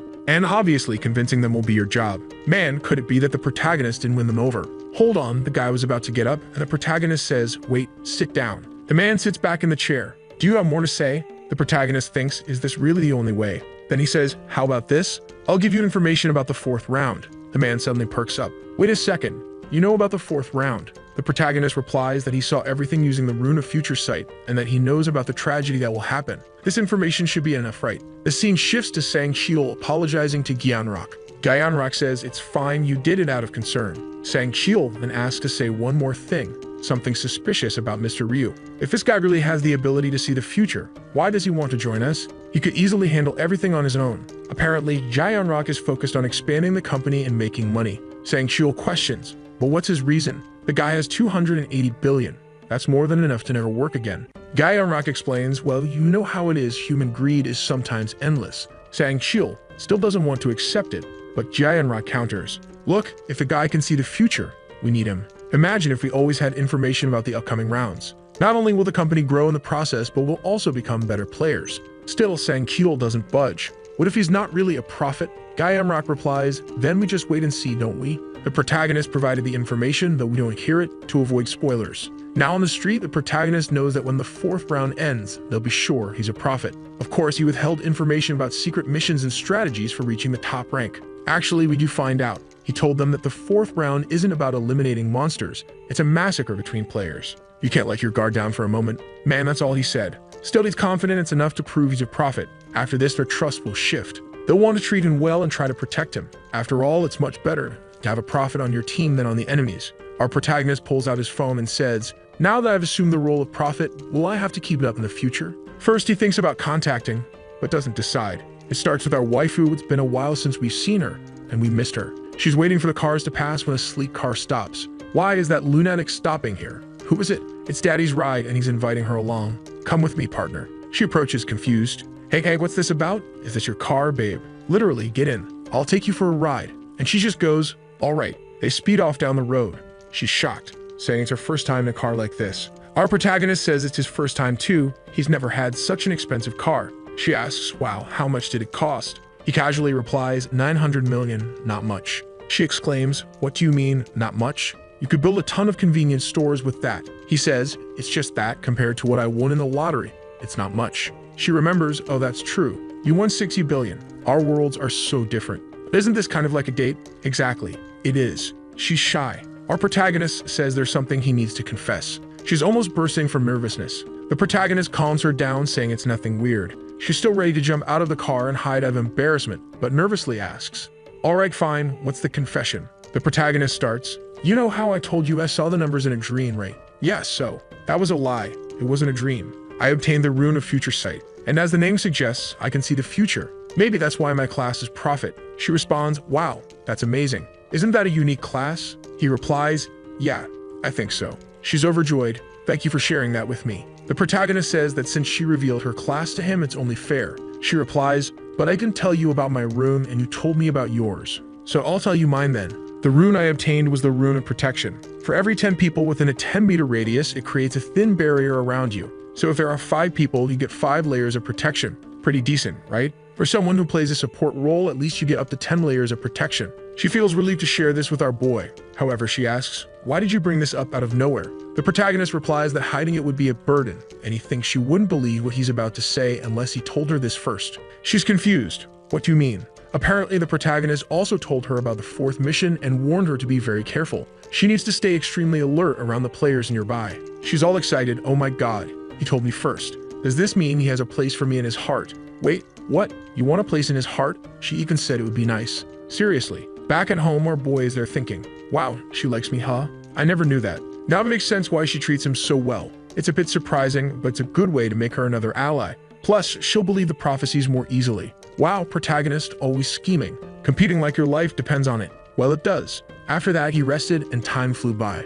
It's already April 31st at 11:55. Before entering the other world, he bought another epic item of the day, the shadow gloves. These gloves are covered in shadows and can't be seen at night. Weapons you hold also become translucent. Wow, it's like being partially invisible. Man, now what he said is true. Right. With his Knight of Death ability active, the weapon will also become invisible. He's getting insanely strong, as if he wasn't already. His brother shows up and says, it's time, man. Are you confident it'll go well? Our boy replies, I'll only know once I'm there. Hey, you said you're a prophet. Do you know what will happen in the 4th round? The protagonist answers, knowing and knowing what to do are 2 very different things. His brother, as always concerned, says you have to survive, no matter what. Man, don't create problems where there are none. Are you trying to mess me up before I even get there? Bye. See you later. The 4th round is the round of death. Oh, look at that miserable guy again. What a mess. All of his attributes are permanently reduced by 50%. He had to betray the person he admired, and in this round he has no command authority. So how is he going to win here? The guy is nervous, looking around scared of his so-called friends, betrayed everyone. But above all, he wants to know, what kind of place is this? What kind of mission takes place in a completely empty area? It's like they're lab rats trapped in a box. Oh, he's already looking at our protagonist. Look at that bastard. I knew he'd be here. He's suspicious. Finds it odd that the protagonist used other players to destroy the relic and without hesitation eliminated the prosecutor of retribution. He's thinking, if I had the strength, I'd have eliminated him by now. But at this moment, there's nothing he can do. To stay alive, he'll have to dance to the devil's tune. And here he comes. Hey there, Mr. Black Reaper. What's up, man? He walks up smiling and says, the contract from the previous round still stands, right? The protagonist, what contract, you lunatic? In exchange for me being your subordinate, you protect me. Our boy cuts him off. No, I don't need you as a subordinate anymore. The guy's shocked. What? Why not? I know you don't have command authority anymore. What's the point of a representative without that? Plus, most of the players have already advanced, so you're basically useless now. Now you're nothing but a walking target. A target? He's stunned. He looks around to see if anyone is staring at him, but the protagonist tells him not to worry too much. At the end of the day, everyone here is a target, and there probably aren't that many people who want to take you down. Really? You think they won't come after me? The protagonist explains, by now, everyone has probably learned that being the regional representative isn't necessarily a good thing. Considering the risks and how much you're hunted, it's not worth it. The guy mutters to himself, that's true. I need to get rid of this title as soon as possible. Oh, here she comes looking all stunning full waifu mode. He didn't like it. He's shy and angry. First time I've seen that. She approaches our boy. Hello, Mr. Black Reaper. Hey, Sang-Shiul, you remember us? The protagonist replies, of course I remember. Sang-Shiul continues, you saved us from this bully here. We want to thank you again. Glaring at the guy. The man gets irritated. Me, a bully? Calm down, relax. The protagonist thanks them and says there's no need for them to meet again. Man, the protagonist cutting off friendships just like that. Sang-Shiul adds that the president of their association also sent his thanks. The protagonist interrupts again, saying he doesn't care about that. But Siu-Arin steps forward with a gift, saying she wants to show her gratitude. Please, take this. The protagonist is impressed. Once again, something unexpected is happening. She says, I don't think my words are enough, just wanting the guy to accept it. Being the greedy person he is, he takes it. Well, arigato. I'll take it. I have no reason to refuse such a good item. She blushes slightly on her upper right cheek, the part we can see. She hesitates, wondering if the protagonist will like it or get mad at her for giving him a useless stone. But with this, the protagonist is sure she doesn't know the value of this crystal. Obviously, if she did, she wouldn't have given it to him. The guy next to her thinks he has something similar. The protagonist wonders, wait, does he also have an energy crystal? The guy keeps thinking, I think mine was a black and gold strength stone. The protagonist is shocked. It's an extremely difficult item to obtain. Much rarer than a magic crystal, and currently, it's impossible to acquire one intentionally. Now intrigued, the protagonist wonders, knowing he has such a valuable item, is this good or bad luck? Siu-Arin approaches timidly. Sir Scythe, do you mean a barrier? The protagonist responds, what do you mean, a barrier? She reveals she obtained the summoner class and can place a fairy barrier on him if he needs it, shyly trying to please him. But she's quickly interrupted. Thanks, but no, I don't need it. She replies, oh, I see. After saying goodbye, she leaves with a polite farewell. Take care. I hope you do well. Thanks, bye you all. The other guy was already leaving when the protagonist called out, wait a second. If you keep this up, you'll regret it, you know? Confused, the guy asks, what are you talking about? I'd already told you we're a walking target. But didn't you say no one would come after me? I said there wouldn't be many, not that there wouldn't be anyone. After all, as a representative, you still have some benefits. Even though a lot of people are already level 10 and have obtained a class, there are still those who haven't. So you're still a target for the authority of command. You really think none of the thousands of players would want to kill you? Then what do you want me to do? I'll help you not to be an easy target. He beams with excitement. Really? You're serious? But it won't be for free. As payment for helping you, do you see the stone Siu-Arin gave me? If you make something similar, I'll take it. Really? He eagerly opens his inventory, retrieves the item, and hands it over. Man, just like that, easy. The protagonist asks, got anything else? The guy replies, no, I gave you everything I had. But now that I handed it over, you're going to protect me, right? The protagonist assures him, yes, I'll keep my promise. So the video ends here. If you don't want to miss the next part, activate the notification bell, and see you next time on Tob's channel.